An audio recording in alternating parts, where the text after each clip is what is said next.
আজ পর্যন্ত যতগুলি গভর্নমেন্ট এসেছে বাংলাদেশে, প্রত্যেকটি গভর্নমেন্ট আমার দেশের জনগণের এই ন্যূনতম দাবি, এই আশা পূরণ করতে ব্যর্থতার পরিচয় দিয়েছে। কেউ পারে নাই। যারাই গেছে তারাই তাদের নিজেদের আখের গোছাবার চেষ্টা করেছেন। সব নিজেকে নিয়ে ব্যস্ত, নিজের লোকদের নিয়ে ব্যস্ত, জনগণ নিয়ে চিন্তা নাই। সুতরাং মানুষের চাহিদা হচ্ছে খাদ্য আর নিরাপত্তা। আমরা কি খাদ্য আর নিরাপত্তা সত্যি কি চাই? চাই। খাদ্য যদি চাই ক্ষুধার সময়, নিরাপত্তা যদি চাই ভীতির সময়, আল্লাহ রাব্বুল আলামিন বলেন কোন গভর্নমেন্ট দিতে পারবে না, দুনিয়ায় কেউ দিতে পারে নাই, পারবেও না। ক্ষুধার সময় যদি খাদ্য চাও, ভীতির সময় যদি নিরাপত্তা লাভ করতে চাও, তাহলে ফালিয়াবুদু রাব্ব হাযাল বাইত, এই ঘরের মালিকের ইবাদত কর। কোন ঘর? কাবা ঘর। বলেন কোন ঘর? কাবা ঘর। কাবা শরীফের মালিকের ইবাদত কর। তাহলে কি হবে?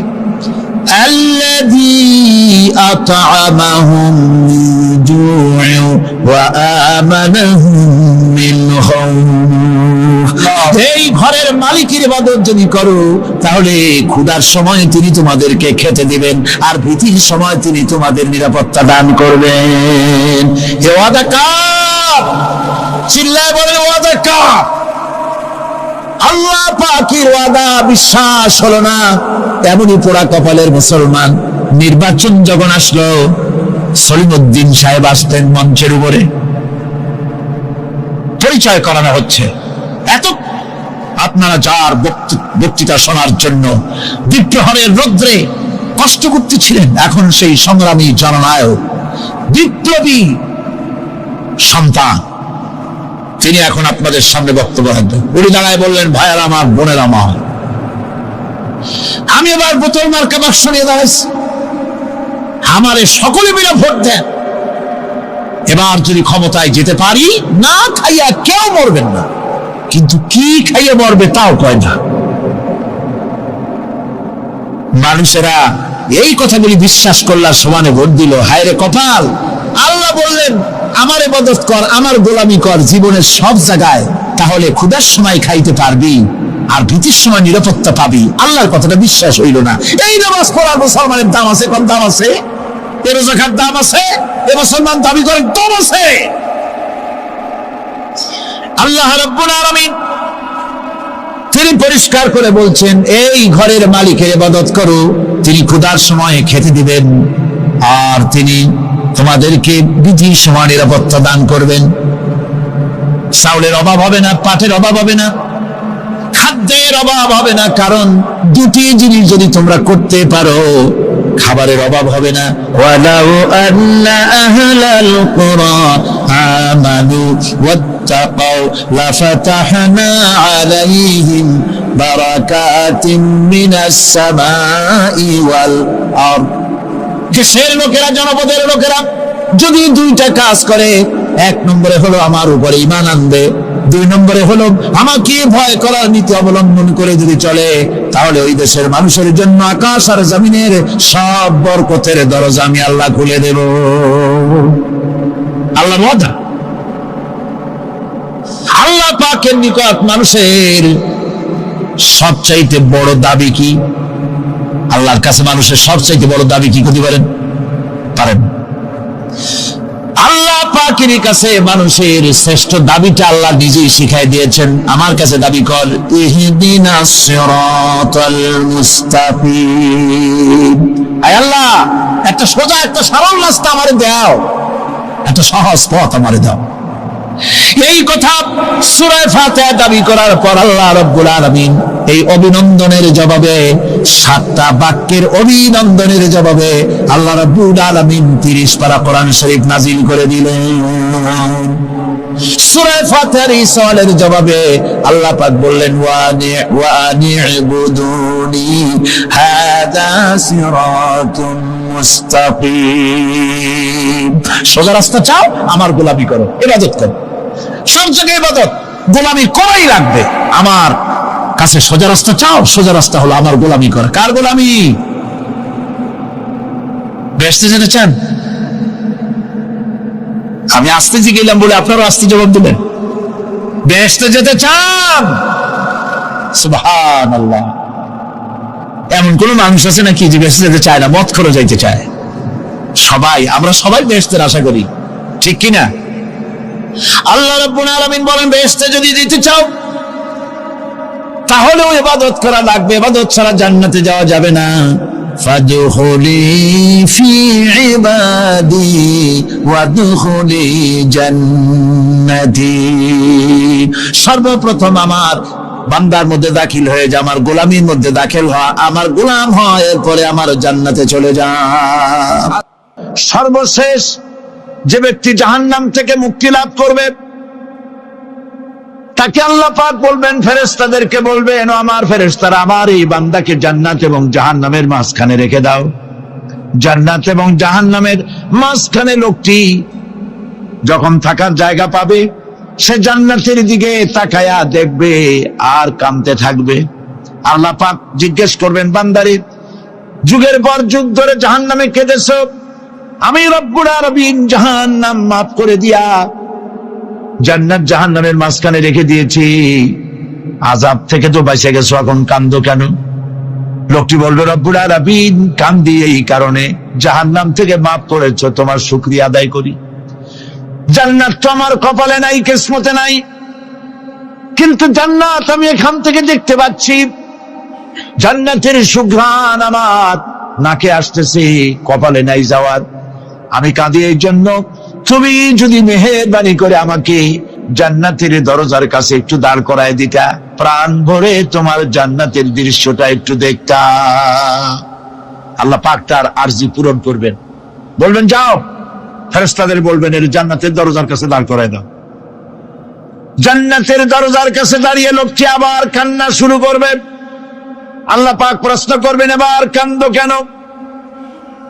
লোকটি বলবে, রব্বুল আলামিন, কান্দি এই কারণে, জান্নাতের এই দরজায় দাঁড়ায়া জান্নাতের অফুরন্ত নেয়ামত কিছুই ভালো করে দেখা যায় না, শুধু অল্প জায়গা দেখি।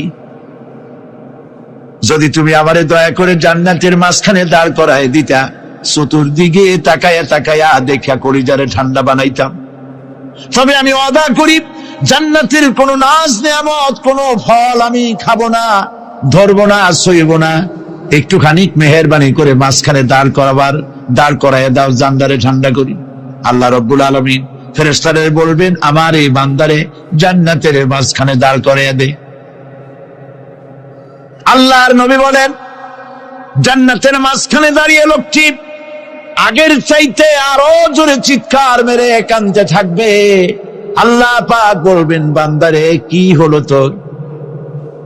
দরজার কাছে আসতে চাইছিলি, আইনা দিলাম। আবার এবার মাঝখানে আসতে চাইছো, তাও এনে দিয়েছি, আবার কান্দো কেন? লোকটি বলবে, রব্বুল আলামিন, এবার কান্দি এই জন্যে, তুমি যখন দয়া করে একটিবার জান্নাতের মাঝখানে এনে আমাকে দাঁড় করায় দিয়েছো, তুমি রহমান রহিম গফুরুর রহিম, এই জান্নাত থেকে আবার আর বাইর করে দিও না। আল্লাহ রাব্বুল আলামিন বলবেন, ও আমার বান্দারে, আমার এই জান্নাত তোর খুব পছন্দ হয়েছে নাকি? লোকটি বলবে, রব্বুল আলামিন, কলিজা ঠান্ডা হয়ে গেছে, ভাবতেও পারি নাই জান্নাত এত সুন্দর। আল্লাহ পাক বলবেন, বান্দারে, এরকম একটি নয়, দুইটা নয়, তোর জন্য আমি 10টা জান্নাত এরকম রিজার্ভ করে রাখছি। সুবহানাল্লাহ, সুবহানাল্লাহ। আল্লাহ পাককে ভয় করে পৃথিবীর সমস্ত পাপ থেকে যারা নিজেকে রক্ষা করবে, আল্লাহ তাদের জন্য এই জান্নাত রেখে দিয়েছেন। সুবহানাল্লাহ। সেই জান্নাতের রিসিপশন আপনারা আন্দাজ করতে পারবেন না, রিসিপশন কারে কয়। কি এর প্রধানমন্ত্রী আর প্রেসিডেন্ট, 4-5টা পুলিশ আর আর্মি এসে একটা ফট করে সেলুট মারলো, বাস শেষ হয়ে গেল, এরকম না। জান্নাতীদেরকে রিসিপশন দেওয়া হবে। জান্নাতীরা যখন আল্লাহর হুকুমে জান্নাতের দিকে যেতে লাগবে, আর যখন জান্নাতের কাছে চলে যাবে, আল্লাহ রাব্বুল আলামিন শোনায় দিচ্ছেন, হাত্তা ইযা জাউহা فتحت أبوابها وقال لهم خزنتها سلام عليكم طبتم فادخلوها خالدين سبحان الله জান্নাতীরা যখন জান্নাতে প্রবেশ করার দরজার মুখোমুখি হবে তার রক্ষীগণ তখন বলবে সালামুন আলাইকুম, আল্লাহর শান্তি তোমাদের উপরে বর্ষিত হোক। সুবহানাল্লাহ। দুনিয়ার টাটকা টাটকা সুখগুলি দুই পা দিয়ে ঠেলে দিয়েছ, টাটকা সুখগুলি গ্রহণ করো নাই, হারাম খাও নাই, আল্লাহ দ্বীন কায়েমের জন্য রক্ত দিয়েছো, জীবন দিয়েছো, কষ্ট করেছো, আল্লাহকে ভয় করেছো। আমাদের সালাম গ্রহণ করো, জান্নাতের মধ্যে ঢুকে যাও চিরকালের জন্য। সুবহানাল্লাহ। আর বাইরে হওয়া লাগবে না, চিরকাল এই জান্নাতের মধ্যে তোমরা বসবাস করতে পারবে। আল্লাহ রাব্বুল আলামিনের ফেরেশতারা বলে দিবে। জান্নাতের মধ্যে আল্লাহ পাক হুরদের সঙ্গে জান্নাতীদের বিয়ের ব্যবস্থা করে দিবেন। কোরআনে কারিমে আল্লাহ পাক বলেন মুত্তাকিইনা আলা সুরুজিম মাসফুফাতিন ওয়া যাওয়াজনাহুম বিহুরিন ঈন। সামনাসামনি ভাবে সাজানো সারি সারি আসন সমূহের উপর তারা ঠেস লাগায় বসে থাকবে, আর আল্লাহ রাব্বুল আলামিন হুরদের সাথে জান্নাতীদের বিয়ের ব্যবস্থা করে দিবেন। যেসব হুরের সঙ্গে বিয়ে হবে তাদের আল্লাহ পাক বিবরণ দিচ্ছেন কি রকম হবে তারা। লাম ইয়াতমিসহুন্না ইনসু ওয়ালা জান, এর পূর্বে জিন এবং ইনসান এদেরকে কেউ স্পর্শ করে নাই। কি রকম তারা? কাআন্নাহুন্নাল ইয়াকুতু ওয়াল মারজান, যেমন ঝিনুকের ভিতরে মণিমুক্তা থাকে এইভাবে আল্লাহ পাক তাদেরকে পবিত্র করে রেখে দিয়েছেন। আমার প্রিয় ভাইরা, আল্লাহ রাব্বুল আলামিন কোরআনে কারীমের ভিতরে বলেছেন ফাবিআইয়ি আলা'i রাব্বিকুমা তুকাযযিবান। জান্নাত দান করে আল্লাহ পাক এবার জান্নাতীদেরকে সম্বোধন করে বলবেন ইয়া ইবাদি লা খাউফুন আলাইকুমুল ইয়াওমা ওয়ালা আনতুম তাহজানুন। হে আমার বান্দারা, লা খাউফুন আলাইকুমুল ইয়াওম, আজ আর কোনো ভয় নাই। সুবহানাল্লাহ, সুবহানাল্লাহ। আজ আর কোনো ভয় নাই, কোনো চিন্তাও নাই, আরামে এই জান্নাতের মধ্যে বসবাস করো। এরপরে আল্লাহ পাক জিজ্ঞেস করবেন ও আমার জান্নাতীরা, আমি যেসব ওয়াদা করছিলাম আমার ওয়াদা মোতাবেক সমস্ত নিয়ামত পেয়েছো? তারা বলবে হ্যাঁ পেয়েছি, সব নিয়ামত আপনার ওয়াদা মোতাবেক সব পেয়েছি। আল্লাহ রাব্বুল আলামিন বলবেন সব পাও নাই, ওয়ালাদাইনা মাজিদ, আমার কাছে আরো বেশি আছে। সুবহানাল্লাহ, আমার কাছে আরো বেশি আছে। জান্নাতীরা বুঝবে না সে আরো বেশিটা কি, এর থেকে আর বেশি কি। প্রিয় ভাই সব, নবী করিম সাল্লাল্লাহু আলাইহি সাল্লাম বলেছেন জান্নাতের সুখ আর শান্তি কোন চোখ নাই যা দেখেছে, যা কোন অন্তঃকরণ নাই যা কল্পনা করতে পেরেছে। এই জান্নাত মুত্তাকিদের জন্য আল্লাহ রাখছেন। সুবহানাল্লাহ। জান্নাতীরা ভাবতেও পারবে না সেই নিয়ামতগুলি কি। প্রিয় ভাই সব, সেই মুহূর্তে আল্লাহর নবী মুহাম্মদ রাসূলুল্লাহ সাল্লাল্লাহু আলাইহি ওয়াসাল্লাম বলবেন রব্বুল আলামিন, আমার উম্মতেরা জান্নাতীরা বুঝতে পারে নাই আপনার কাছে কি নিয়ামত আরো বেশি আছে। আমার এই উম্মতেরা জান্নাতীরা আপনার ওয়াদা মোতাবেক সব পেয়েছে, কিন্তু একটি জিনিস এখনো তাদের কিসমতে হয় নাই।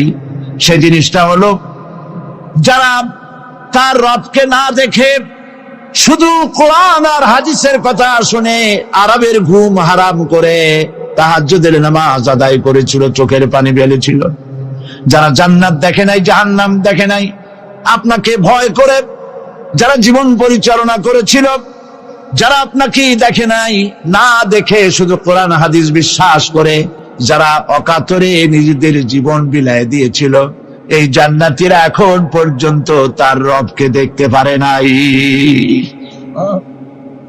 আল্লাহ রাব্বুল আলামিন তার সামনে থেকে 70,000 পর্দা সরে যাবে। আল্লাহ পাক বান্দাদের আরজি পুরা করার জন্য জান্নাতীদের সামনে তিনি জালোয়া ফরোজ হবে।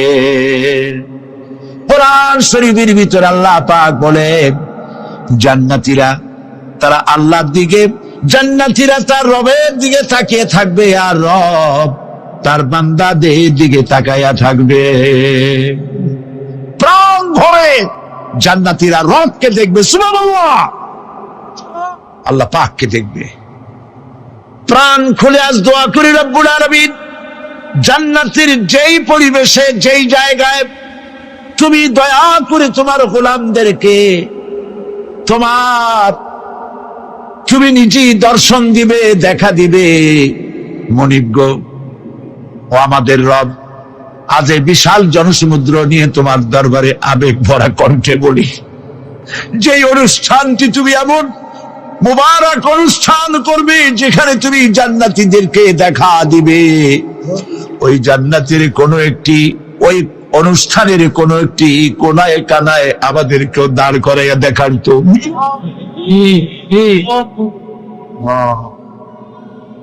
ভাই সব, আল্লাহ রাব্বুল আলামিন মানুষের সামনে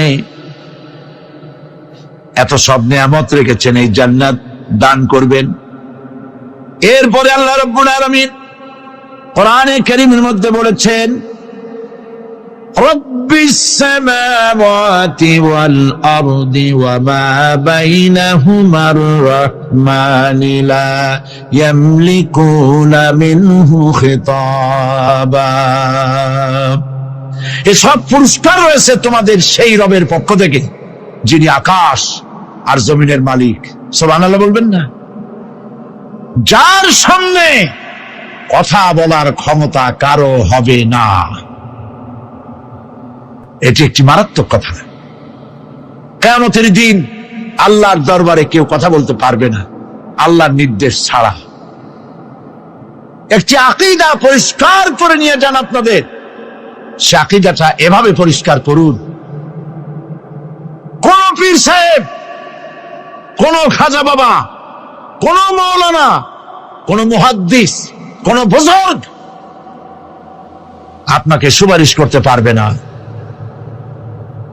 যদি না আল্লাহ পাক তাকে কথা বলার তৌফিক না দেয়। মনে থাকবে এটা। আয়াতুল কুরসির ভিতরে আমরা পড়ি, মান যাল্লাযী ইয়াশফাউ ইনদাহু ইল্লা বিইজনিহি। আল্লাহ পাক বলেছেন কিয়ামতের দিন আল্লাহর দরবারে কার সাহস আছে কথা বলতে পারে?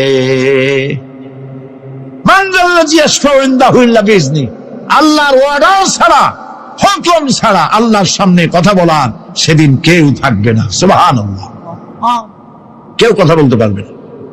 সুপারিশ করতে হবে, আল্লাহ যারে বলেন তুমি করো, অমুকের জন্য করো, সেই ব্যক্তি শুধু তার জন্যই করতে পারবে, আর কেউ কথা বলতে পারবে না। সেই কঠিন হাসরের ময়দান, যেদিন শুধুমাত্র আল্লাহ পাক কথা বলবেন, আর যারে বলতে বলবেন সেই কেবলমাত্র বলতে পারবে। সুপারিশ এটি আল্লাহ পাক কিয়ামতে পারমিশন দিলে বলা যাবে। হযরত ইব্রাহিম আলাইহিস সালাম কিয়ামতের দিন তার নিজের পিতা সম্পর্কে সুপারিশ করবেন, রব্বুল আলামিন আমার আব্বার জন্য সুপারিশ করতেছি, মেহেরবানি করে জাহান্নাম থেকে তারে আপনি রক্ষা করুন। আল্লাহ রব্বুল আলামিন বলবেন, ইব্রাহিম তোমার সুপারিশ মঞ্জুর হবে না। প্রিয় ভাই সব, একটু মাথা খাটান, চিন্তা করেন। উলুল আযম পয়গম্বর, জাতির পিতা। কে জাতির পিতা? চিল্লায় বলুন, কলিজা সাফ করে ফেলুন। মুসলমানদের জাতির পিতা হাফিজ কেউ হতে পারে না। মিল্লাতা আবিকুম ইব্রাহিম, ইব্রাহিম আলাইহিস সালাম এই মিল্লাতের পিতা। সুবহানাল্লাহ। হযরত ইব্রাহিম আলাইহিস সালাম কিয়ামতের দিন বলবেন, আল্লাহ আমার আব্বার জন্য সুপারিশ করছি। আল্লাহ পাক বলবেন মঞ্জুর হবে না। আজর তোমার পিতা হতে পারে, কিন্তু আমার খলিলকে আগুনে ঢালার জন্য নমরুদকে সে সহযোগিতা করেছে, আমি তোমার পিতাকে ক্ষমা করব না। নবী করিম সাল্লাল্লাহু আলাইহি সাল্লামকে সাহাবায়ে কেরাম জিজ্ঞেস করেছেন, হে রাসূল, আপনার আব্বা এবং আম্মার অবস্থা কি হবে? নবী করিম সাল্লাল্লাহু আলাইহি সাল্লাম কেঁদে ফেলেছেন, সাওয়াব বলেছেন, আমি তাদের কোনো উপকারে আসব না। আল্লাহু আকবার।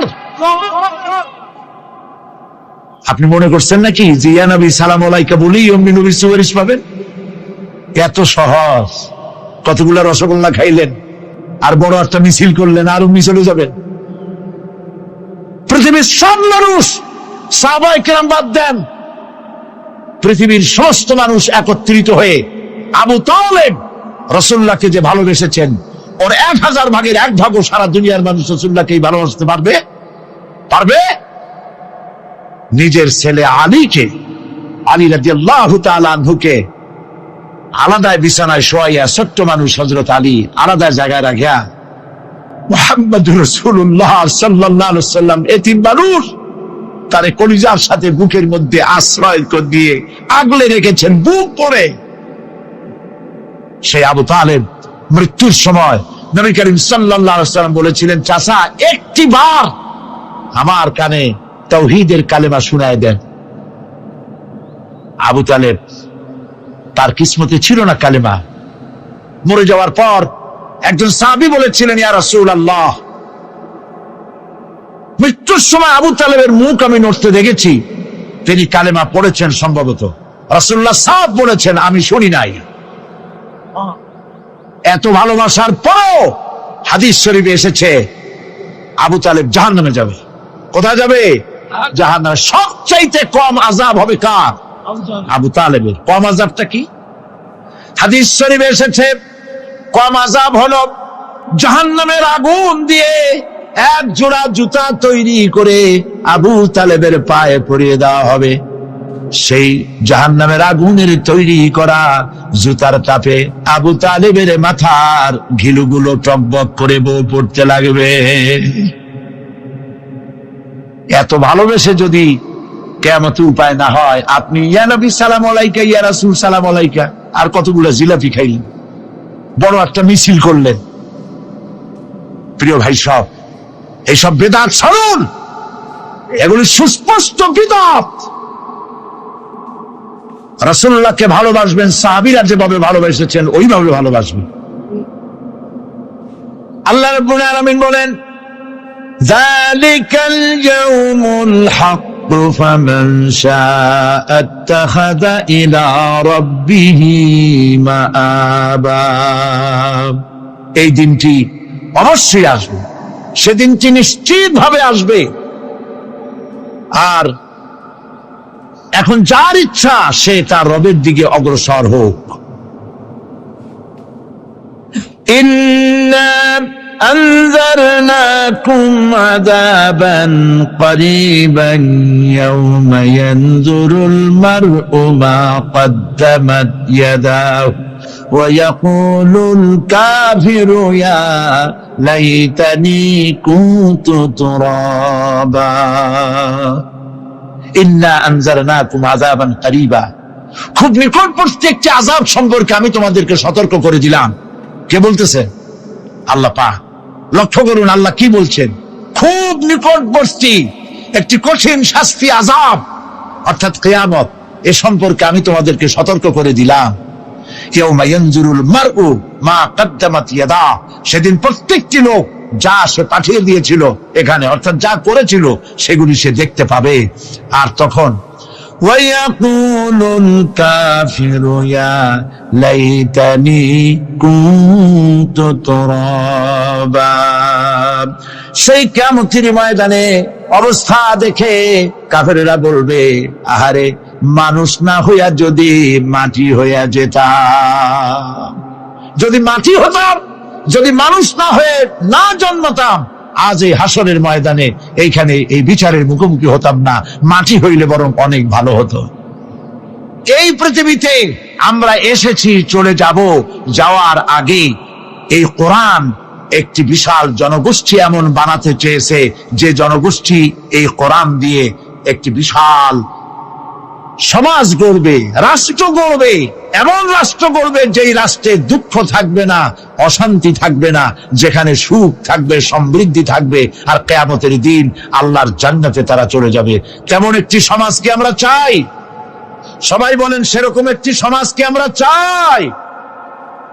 প্রিয় ভাই সব, কিয়ামতের দিন আমরা যেতে চাই জান্নাতে। কোথায় যেতে চাই বলেন? জোরে বলেন। এই জান্নাতে যাওয়ার জন্য দুইটা কাজ করতে হবে। কয়টা কাজ? আল্লাহ রাব্বুল আলামিন বলেন, ফামান কানা ইয়ারজু লিকাআ রাব্বিহি ফালইয়ামাল আমালান সালিহান ওয়া লা ইউশরিক বিইবাদাতি রাব্বিহি আহাদা। আল্লাহ পাক বলেন, যে বাজারা আমার সঙ্গে দেখা করতে চায় কিয়ামতে, দুইটা কাজ করা লাগবে। বলেন কয়টা কাজ? একটা হলো নেক আমল। কি আমল বলেন? নেক আমল। নেক আমল কারে বলে? নেক আমল করতে হলে আবার দুইটা শর্ত লাগে। এক নম্বরে কাজটা করতে হবে আল্লাহরে খুশি করার জন্য। কারে খুশি করার জন্য? একটা মাদ্রাসা বানাইছি যাতে লোকেরা বলে যে বড় একটা মাদ্রাসা বানাইছে, এই জন্য মাদ্রাসা বানাবেন, মসজিদ বানাবেন, হসপিটাল বানাবেন, যা কিছু করেন নিয়ত হবে আল্লাহকে খুশি করা। নিয়ত হবে কারে খুশি করা? আল্লাহ পাককে খুশি করা। এই হলো নেক আমলের প্রথম শর্ত, কাজ হবে আল্লাহকে খুশি করার জন্য। দুই নম্বরে কাজটি হতে হবে সুন্নতে নববী সাল্লাল্লাহু আলাইহি ওয়াসাল্লামের উপরে। মনে থাকবে, দাড়ি রাখবো। কেন রাখবো? রাসূলের সুন্নাত। রাখবো কারে খুশি করার জন্য? আল্লাহ খুশি করার জন্য। রাখবো কার মতো? রবীন্দ্রনাথের মতো, কার্ল মার্কসের মতো, কবির মতো নয়। রাখতে হবে কার মতো? নবীর মতো। বুঝে নেন, কাজটা হতে হবে আল্লাহকে খুশি করার জন্য। দুই নম্বরে কাজটা হতে হবে সুন্নতে নববী সাল্লাল্লাহু আলাইহি ওয়াসাল্লামের উপরে হতে হবে। তাহলে এই হলো এক নম্বর। জান্নাতে যাওয়ার জন্য, আল্লাহর সাথে দেখা করার জন্য এক নম্বরের কাজ হলো নেক আমল। বলেন এক নম্বরের কাজ কি? দুই নম্বরের কাজ ওয়ালা ইউশরিক বিইবাদাতি রাব্বিহি আহাদা। আল্লাহ রাব্বুল আলামিনের ইবাদতের সাথে কাউকে শরীক স্থাপন করা যাবে না। আমরা যারা মুসলমান, অধিকাংশ মুসলমান শিরকের ভিতরে মুবতালা হয়ে আছে। বিশ্বাস করেন কিনা বলেন? কাফেররা তো মুশরিক আছেই, ওরা তো মুশরিক আছেই, কিন্তু আমরা মুসলমানেরা আমাদের আমলের মধ্যে, আমাদের অজান্তে সবের নিয়তে অনেক শিরক আমরা করে বসি। নাউজুবিল্লাহ। বলেন নাউজুবিল্লাহ। এই জন্য আমি বারবার সতর্ক করি, নিজেকেও করি, আপনাদেরকেও করি। এই কারণে করি, শিরকের গুনাহ আল্লাহ মাফ করবেন না। ইন্না শিরকা লাযুলমুন আযীম। শিরক মস্ত বড় অপরাধ, জুলম, আল্লাহ মাফ করবেন না। আল্লাহর কাছে কান্দে কান্দে মাফ চাওয়া লাগবে যে আল্লাহ, শিরক থেকে আমাকে রক্ষা করো, বাঁচাও। অনেক গোপন শিরক আছে। মাজারে যান, পীর সাহেবের কাছে যান, মনে যদি নিয়ত থাকে উনি ফু দিলে আমি ভালো হবই, উনি তাবিজ দিলে আমার বাচ্চা হবেই, উনি আমারে দয়া করলেই আমার ব্যবসায় উন্নতি হবেই, এইটার নাম শিরক। এটার নাম কি? ওয়াইজা সাআলতা ফাসআলিল্লাহ ওয়াইজা ইসতাআনতা ফাসতাইন বিল্লাহ। যা বলার আল্লাহরে বলো, আর যা চাওয়ার কার কাছে চাও? চিল্লায় বলেন। কলিজাটাকে পরিষ্কার করে দেন আজকের মাহফিলে। এই কলিজায় কারো প্রতি কোনো ভয় রাখবো না আল্লাহ ছাড়া। ভয় করবো কারে বলেন? মহব্বত আল্লাহ ছাড়া, এত বেশি মহব্বত আর কাউকে করবো না। আল্লাহ তাআলা আমাদের কলিজায় তোমার ভয় এবং মহব্বত দিয়া ভরে দাও। রাসূলের মোহব্বত দিয়ে আমাদের দিলকে ভরে দাও।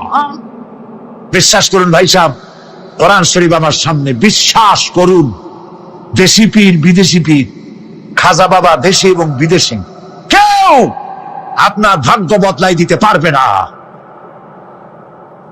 এই পিছনে দৌড়ায় দৌড়ায় কোনো লাভ নাই।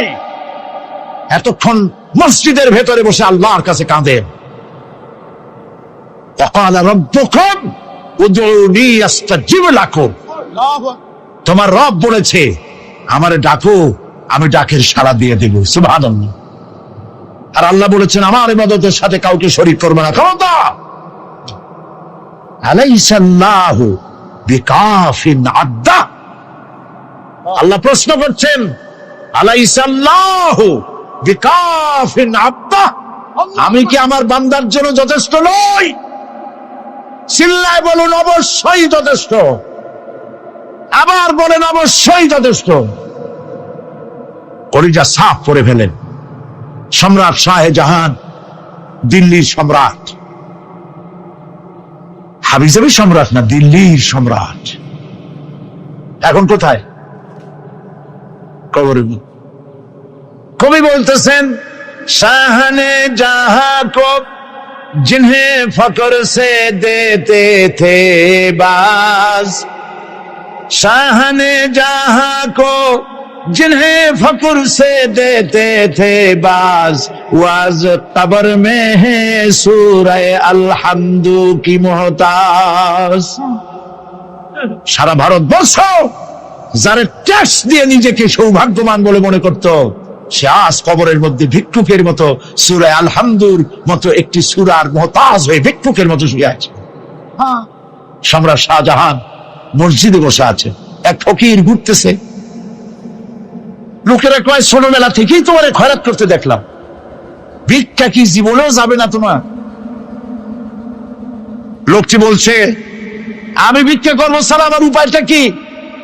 এই লোকটি আমি ভিক্ষা করা ছাড়া করবো কি? লোকেরা তো আমার 60 টাকা, 50 টাকা, 100 টাকা দেয় না, 4 আনা 5 আনা 1 টাকা এই আমার দেয়, এই দিয়ে আমি বড় লোক হবো কেমন?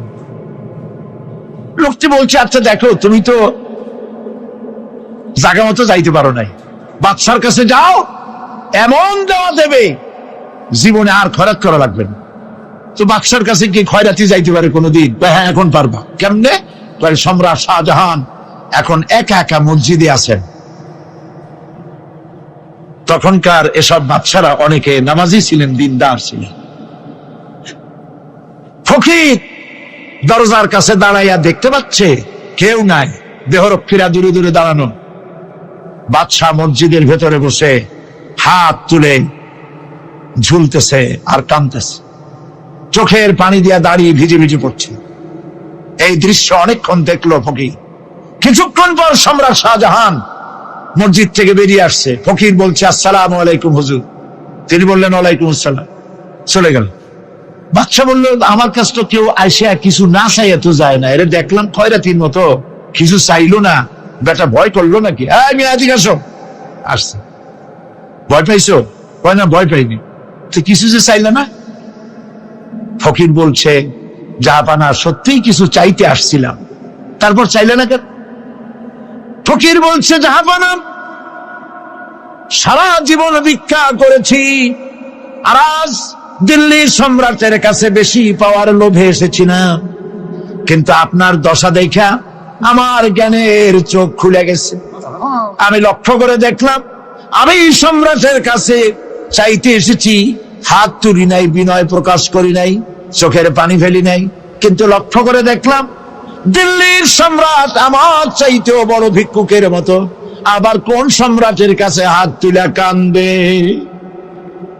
আমার জ্ঞানের চোখ খুলে গিয়েছে, আমি বুঝতে পেরেছি সম্রাট কান্দে যেই সম্রাটের কাছে, তারে ছাড়া আর কারো কাছে জীবনে চাইব না।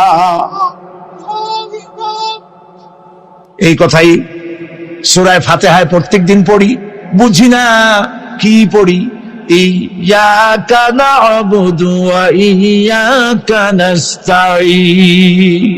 আয় আল্লাহ, একমাত্র তোমার গোলামি করি আর তোমার কাছে সাহায্য চাই, তুমি ছাড়া কারো কাছে সাহায্য চাই না। কলিজা সাফ করুন। কোন মরা পীর, কোন জিন্দা পীর আপনার মনের আশা পুরা করতে পারবে না, পারবে না, পারবে না। ওয়াসি সেদিন শপথ নিয়েছিলেন, রব্বুল আলামিন আমি জাহালাতের কারণে যেই বল্লম দিয়ে ইসলামের একজন শ্রেষ্ঠ সন্তানকে আমি শহীদ করে ফেলেছিলাম, আমি বুঝতে পারি নাই। ওই বল্লমটা আমি হেফাজতে রেখে দিয়েছি। তুমি আমার এই দোয়া মঞ্জুর করো, আমি যেন এই বল্লম দিয়ে এই পৃথিবীর নিকৃষ্ট ইসলামের কোন দুশ্মনকে যেন আমি শেষ করে দিতে পারি। আল্লাহ পাক দোয়া তার মঞ্জুর করে নিলেন। মুসাইলামা কাযযাবের বিরুদ্ধে হযরত আবু বকর সিদ্দিক রাদিয়াল্লাহু তাআলা আনহু যে বাহিনী পাঠালেন, হযরত ওয়াসি সেই বাহিনীর মধ্যে ছিলেন। আর তিনি সেই বল্লমটা দিয়া, যে বল্লম দিয়ে তিনি হযরত হামজাকে শহীদ করেছিলেন, সেই বল্লমটা দিয়েই ইসলামের নিকৃষ্ট শত্রু মুসাইলামা কাযযাবকে দুনিয়া থেকে তিনি বিদায় করে দিলেন। দাউদ আলাইহিস সালামকে আল্লাহ রাব্বুল আলামিন এমন মুজিজা দিলেন, তিনি যখন লোহা মুঠো করে ধরতেন হাতের ভিতরে, লোহা পানি হয়ে হাতের ফাঁকের মধ্য দিয়া তা পড়ে যেত পানি হয়ে। এভাবে মুজিজা তাকে দেওয়া হলো। সুলাইমান আলাইহিস সালামের মুজিজা ছিল তক্তার উপরে বসতেন, ইঞ্জিন লাগতো না, মেশিন লাগতো না, বিনা ইঞ্জিনে বিনা মেশিনে তক্তা হাওয়ার উপরে উড়ে সারা পৃথিবী ঘুরে আসতেন। ঈসা আলাইহিস সালামের মুজিজা ছিল জন্মদের চোখের উপরে হাত বুলিয়ে দিতেন, সঙ্গে সঙ্গে চোখ তার ভালো হয়ে যেত। আবার কুষ্ঠ ব্যাধিগ্রস্ত লোকের গায়ে হাত বুলিয়ে দিলে তার শরীর ভালো হয়ে যেত। এটা ছিল তার মুজিজা। রাসূল পাক সাল্লাল্লাহু আলাইহি ওয়াসাল্লামের সময় মুজিজা, তার সময় প্রভাব ছিল সাহিত্যের। সাহিত্য আর কবিত্বের এত বেশি প্রভাব বিস্তার হলো, তারা কবিতা লিখে লিখে রচনা করে করে কাবা শরীফে লাগাই দিত। পারলে এই কবিতার সাথে মোকাবেলা করো এই চ্যালেঞ্জের। আল্লাহ রাব্বুল আলামিন সেই সময় কোরআনে কারীমকে অবতীর্ণ করে দিলেন। কোরআনে কারীম দুনিয়ার সমস্ত সাহিত্য আর কবিত্বের সমস্ত মানকে ছাড়িয়ে চলে গেছে এমন এক পর্যায়ে, কিয়ামত পর্যন্ত কোরআনের সাহিত্যের ভাবধারা এর মানকে উতরে যেতে পারবে এমন সাহিত্যের জন্ম আজও হয় নাই, ভবিষ্যতেও হবে না। এটা হলো রাসূল পাক সাল্লাল্লাহু আলাইহি ওয়াসাল্লামের মুজিজা। সাহাবায়ে কেরামদের সঙ্গে রোমকদের লড়াই হতেছে, রোমক সৈন্যরা যুদ্ধে জিততে পারতেছে না কিছুতেই। এরপরে তারা গোয়েন্দা বিভাগের লোক পাঠায় দিল, এদের সঙ্গে জিততে পারি না কেন, একটু খুঁজে দেখে আসো রাত্রে এরা করেটা কি। গোয়েন্দা বিভাগের লোক সারা রাত ঘুরে ঘুরে তারপরে এসে রিপোর্ট করলো। এরপরে এসে তাদের প্রধানের কাছে রিপোর্ট করলো, আমরা যে যার কাছে গিয়েছিলাম দেখে এলাম হুম বিল্লাইলি রহবানুন ওয়া বিন্নাহারি ফুরসানুন, আমরা দেখে এলাম যাদেরকে দিনের বেলায় প্রচন্ড শক্তিশালী বীর যোদ্ধা রূপে যাকে যুদ্ধ করতে দেখেছি ময়দানে, রাতের বেলায় দেখলাম গিয়া একেবারে নিতান্ত ফকিরের মতো কেউ তো সেজদায় পড়ে কাঁদতেছে, কেউ আবার তেলাওয়াত করতেছে, চোখ দিয়া পানি পড়তেছে, আবার কেউ নামাজ পড়তেছে, আবার কেউ হাত তুলে রেখেছে তাদের প্রভুর দরবারে, চোখের পানিতে তাদের চোখ বুক ভেসে যেতেছে। সারাটা রাত তেলাওয়াত আর সেজদা আর নামাজের মধ্যে তারা এভাবে কাটিয়ে দিয়েছে। সেনাপতি এই রিপোর্ট শোনার পরে বললেন, ও গোয়েন্দা বিভাগের লোকেরা, আমার রোমক সৈন্যরা শোনো, যে জাতির নৈতিক মান এত উচ্চে, ওই জাতির সঙ্গে যুদ্ধ করা মানে আমাদের আত্মহত্যা করার শামিল। এদের সাথে কিছুতেই আমাদের পক্ষে পারা সম্ভব না। হ্যাঁ, এদের সাথে পারা যাবে যদি এই সম্পর্ক নষ্ট করে দেওয়া যায়। আল্লাহর সাথে তাদের এই গভীর সম্পর্ক যেটা আছে, এই সম্পর্ক নষ্ট করে দিতে হবে, তাহলেই কেবলমাত্র সম্ভব হবে। এদের নৈতিক চরিত্র ধ্বংস করার জন্য প্রচেষ্টা চালাও, তাহলে হয়তো আমরা কামিয়াব হতে পারব। আমার বন্ধুগণ, সামান্য স্যান্ডেলের ফিতা গাছা যদি ছেড়ে যায়, মানুষের কাছে চাইও না, আল্লাহ রাব্বুল আলামিনের দরবারে হাত পাতো। রব্বুল আলামিন তোমার স্যান্ডেল কেনার পয়সা জুগিয়ে দেবেন। জোরে বলেন সুবহানাল্লাহ। যা দরকার তার কাছেই চাও, হাত তার কাছেই পাতো। ওই যে সম্রাট শাহজাহানের কথা আমি আপনাদেরকে শুনাই, ফকির একটা ঘুরতেছে সারাদিন। এক লোক বলছে যে আপনি হে ফকির, তুমি এরকম করে ঘুরছো সারা জীবন, বুড়া হয়ে গেছো খয়রাত করতে করতে, ছোটবেলা থেকে তোমার ভিক্ষা করতে দেখি, আর কতকাল ভিক্ষা করবে? কয় করবোটা কি? বাচ্চার কাছে যাইতে পারবে?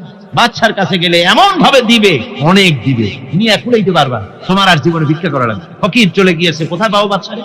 দেখো মসজিদে পাবা। এখন তিনি নামাজ চলে গিয়েছে, সেখানে মসজিদের বারান্দায় দাঁড়ায় দেখে সম্রাট শাহজাহান হাত পেতে মোনাজাত করতেছেন, চোখের থেকে পানি পড়ে দাড়ি ভিজে ভিজে পড়ে। মোনাজাত শেষ করে বাদশা যখন বাইরে নেমেছেন, তখন ফকির তাকে সালাম দিয়ে চলে যাচ্ছে। বাদশা বলছেন, তুমি আমাকে সালাম দিয়ে চলে যাচ্ছ, তুমি তো ভিক্ষুক। আমার কাছে তো সমস্ত ভিক্ষুকই আমার কাছে চায়, ভিক্ষুক তো ভালো, ধনীরাও আমার কাছে চায়, তুমি ভিক্ষুক মানুষ আমার কাছে তুমি চাইলে না সালাম দিয়ে চলে যাও। ফকির বলতেছেন, যা পানা সত্যি কিছু চাইতে এসেছিলাম, কিন্তু আমি আপনাকে দেখার পরে আমার চিন্তার পরিবর্তন হয়ে গেছে।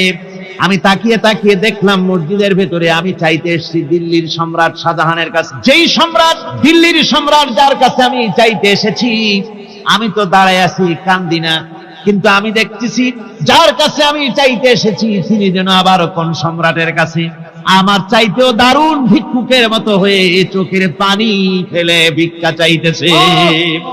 মনে মনে ভাবলাম, মানুষের কাছে ভিক্ষা চাইবো না কোনদিন আর। বাদশা কান্দে, যেই বাদশার কাছে ওই সম্রাটের সম্রাট রাজা ধীরাজ আল্লাহর কাছে ছাড়া কারো কাছে জীবনে আর হাত পাতবো না। হযরত আবু হুরায়রা রাদিয়াল্লাহু তাআলা আনহু একবার রাসূল করিম সাল্লাল্লাহু আলাইহি ওয়াসাল্লামের দরবারে কাঁদতেছিলেন। হুজুর জিজ্ঞেস করলেন, আবু হুরায়রা তুমি কাঁদো কেন? হযরত আবু হুরায়রা বলেন, হুজুর আমার মা আমাকে মেরেছে, আমি সেই জন্য কাঁদতেছি। হুজুর বলেন, মা তোমাকে মারলো কেন? কোনো বেয়াদবি করেছো নাকি? তিনি বললেন, না কোনো বেয়াদবি করি নাই, তবে মারলো কেন? হযরত আবু হুরায়রা বলেন, হুজুর আমার মা হচ্ছেন মুশরিকা, আমার মা কাফের। আমি অনেক রাত হয়েছিল বাড়ি ফিরতে, আমার মা জিজ্ঞেস করলো এত রাত কোথায় ছিলি? আমি বললাম, মা তাম পৃথিবী যে কদম মোবারক চুমতে পারলে নিজেকে ধন্য মনে করে, আমি সেই রাসূলের দরবারে ছিলাম, আসতে দেরি হয়ে গেছে। ইয়া রাসূলুল্লাহ, আপনার নাম শোনা মাত্র আমার মায়ের গায়ে আগুন জ্বলে গেল। সহ্য করতে না পেরে আমাকে মায়ের আরম্ভ করে দিল। বলল, আবু হুরায়রা হয় আমার বাড়ি ছাড়বি, না হয় মুহাম্মদ সাল্লাল্লাহু আলাইহি ওয়াসাল্লামের ঘর ছাড়বি, কোনটা করবি কর। আমি বললাম, মা তোমার গায়ে যত শক্তি আছে সমস্ত শক্তি দিয়ে তুমি আমাকে প্রহার করো, আমি তামাম তোমার বাড়িটা সুদ্ধা তামাম দুনিয়া ছেড়ে দিতে পারি, কিন্তু রাসূল পাক সাল্লাল্লাহু আলাইহি ওয়াসাল্লামের কদম মোবারক ছাড়তে পারি না। ভাইরা আমার, হযরতে আবু হুরায়রা কাঁদতেছেন। আল্লাহর নবী বলেন, তুমি কাঁদো কেন? তোমার মা তোমাকে মেরেছেন, আমি এখানে কি করব? এখানে তো আমি কোনো দখল আন্দাজ করতে পারি না, আমি কি করতে পারি? এখানে ইন্টারফেয়ার তো আমি করতে পারি না, মা তোমারে মেরেছে। হযরত আবু হুরায়রা বলেন, ইয়া রাসূলুল্লাহ, মায়ের বিরুদ্ধে কোনো নালিশ করার জন্য আপনার কাছে আমি আসি নাই। বলে, কেন এসেছো? হযরত আবু হুরায়রা বলেন, হুজুর এসেছি এই জন্য, আমি জানি আপনি যদি আল্লাহর দরবারে কোনো ব্যাপারে দোয়া করেন আল্লাহ রাব্বুল আলামিন তা মঞ্জুর করে নেন। আপনি মেহেরবানি করে আমার মায়ের হেদায়েতের জন্য আল্লাহর কাছে দোয়া করুন। হুজুর সাল্লাল্লাহু আলাইহি ওয়াসাল্লাম দুই হাত উঁচু করলেন, বললেন, আল্লাহুম্মা ইহদি উম্মা আবি হুরায়রা, আয় আল্লাহ আবু হুরায়রার মাকে তুমি হেদায়েত নসিব করে দাও। এই দোয়া রাসূল করতেছেন। হুজুরকে দোয়ার মধ্যে ফেলে রেখে আবু হুরায়রা দৌড় আরম্ভ করেছে বাড়ির দিকে। পেছন থেকে কয়েকজন সাহাবী তারা দৌড়ে গেল। আবু হুরায়রা দৌড়ায় কেন? এত ভদ্র মানুষ, কোন সময় কারো সাথে রাগারাগি করে না, দৌড়ায় কেন? নিশ্চয়ই কোনো বিপদ বুঝি হয়ে গিয়েছে, পিছন থেকে জামা টেনে ধরেছে, কি হয়েছে, দৌড়াও কেন? হযরত আবু হুরায়রা বলেন, আমার জামা ছেড়ে দাও, আমাকে দৌড়াতে দাও। আমি দৌড়াইয়া বাড়ি পৌঁছে গিয়ে দেখতে চাই আমি আগে দৌড়ে বাড়িতে গেলাম না নবীজির দোয়া আমার আগে আমার বাড়ি পৌঁছে গেল, কোনটা হলো আমি সেটা দেখতে চাই। হযরত আবু হুরায়রা দৌড়াতে দৌড়াতে ঘরের কাছে গিয়ে নক করেছে। ভিতর থেকে আওয়াজ এলো, কে? কিছুক্ষণ পর মা আমার বেরোলেন, মাথার চুল দিয়া পানি পড়তেছে, বুড়া মানুষ। মা আমার কাছে এসে বলল, বাবা তোমাকে মারার পর আমি বড় অনুতপ্ত হয়েছি, মনে মনে অনুশোচনা করেছি, আরে আমার ছেলে তো কোনো খারাপ জায়গায় যায় নাই, কোনো খারাপ মানুষের কাছে যায় নাই, মারলাম কেন? বড় অনুতপ্ত হয়ে গেছি আমি। এই অনুশোচনা করে আমি এই মাত্র গোসল করেছি, আমাকে নিয়ে চলো তুমি বিশ্ব নবী রাসূলুল্লাহর দরবারে। আমার ভাইরা, রাসূল পাক সাল্লাল্লাহু আলাইহি ওয়াসাল্লাম আল্লাহর নবী এমন এক মহান সত্তা ছিলেন যে তিনি দোয়া আল্লাহর দরবারে হাত উঁচু করতে দেরি আছে, কিন্তু দোয়া কবুল হতে দেরি নাই। কুতুবে সুবহানী শেখ মুহিউদ্দিন আব্দুল কাদের জিলানী রাহমাতুল্লাহ আলাইহি তিনি বলেছেন, মুনাজাত করতে গিয়ে আবেগে বলেছেন, রব্বুল আলামিন আমি যদি তুমি যদি দয়া করে আমাকে জান্নাত দাও, আর তোমাকে যদি আমি না পাই, তুমি যদি আমার সঙ্গে দেখা না করো, আমারে যদি কথা না বলো, তাহলে এই জান্নাত আমার কোনো লাভ নাই। আর আমাকে যদি জাহান্নাম দিয়ে দাও, আর মাঝে মধ্যে তুমি যদি জিজ্ঞাসা করো মহিউদ্দিন কেমন আছো, তাহলে এই জাহান্নাম আমার জন্য বেহেশত হয়ে যাবে। আয় আল্লাহ, আমি শুধু তোমারই চাই। আল্লাহর নবী বললেন, মহিলা তুমি অপরাধ করেছো, কিন্তু তোমার গর্ভস্থিত সন্তান তো কোনো অপরাধ করে নাই, সুতরাং তোমার উপরে শরীয়তের হদ জারি করা যাবে না, ডেলিভারি হোক, তারপরে বিচার হবে। মহিলা চলে গেল আফসোস করতে করতে যে আমার বিচার হলো না, যদি এর মধ্যে আমি মরে যাই তাহলে জেনা করেছি, দুনিয়ার শাস্তি তো সহজ, পাথর মেরে উড়িয়ে দেবে, সঙ্গে সার করবে, এটা তো সহজ, কিন্তু কিয়ামতের ওই কঠিন জাহান্নামের আগুনে জ্বলতে পারবো না। মহিলাটি সন্তান ডেলিভারির পরে মহিলা চলে এসেছে রাসূলের কাছে, হুজুর এই সে আমার বাচ্চা ডেলিভারি হয়েছে, আপনি মেহেরবানি করে আমার উপরে হদ জারি করেন, শাস্তি দেন। আল্লাহ নবী বলেন, মহিলা তুমি অপরাধ করেছো, কিন্তু তোমার সন্তানের হক আছে, তোমার বুকের দুধ 2.5 বছর পর্যন্ত সে পান করবে, আমি তার হক নষ্ট করতে পারি না। মহিলা আবার চলে গেল কাঁদতে কাঁদতে, যদি এর মধ্যে মরে যায়, 2.5 বছর যেতে পারে নাই, তার আগেই মহিলা ওই বাচ্চাটাকে কোলে নিয়ে হাতে একটা রুটি দিয়া হুজুরের কাছে আসছে। কত পেরেশানি দেখেন। মহিলা এসে বলেন, ইয়া রাসূলুল্লাহ, আমার এই বাচ্চা এখন দুধ ছেড়ে দিয়েছে, সে রুটি খাইতে পারে, হুজুর আর দেরি করবেন না, এই শাস্তি না নিয়ে যদি মরে যায়, জাহান্নামের কঠিন আযাব আমি ভোগ করতে পারবো না। আল্লাহর নবী ওই মহিলাকে অর্ডার দিয়া দিলেন, একে বুক পর্যন্ত মাটির মধ্যে গেড়ে দিয়া চতুর্দিক থেকে পাথর নিক্ষেপ করো। মহিলাকে নিয়ে তাকে বুক পর্যন্ত মাটির ভিতরে গেড়ে দিয়া চতুর্দিক থেকে যখন পাথর নিক্ষেপ করা হচ্ছিল, রক্ত ছিটে এসে একজন সাহাবীর গায়ে পড়ায়, সাহাবী মহিলাকে ভৎসনা করলেন।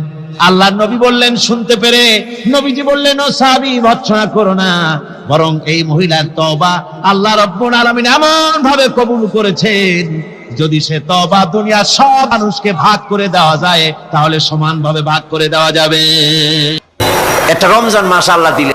নবীজি বলেছেন, রমজান মুবারকের মাস আসার সঙ্গে সঙ্গে আল্লাহ রাব্বুল আলামিন তিনি জান্নাতের সমস্ত দরজাগুলি খুলে দেন, আর জাহান্নামের সব দরজাগুলি আল্লাহ রাব্বুল আলামিন বন্ধ করে দেন। সুবহানাল্লাহ।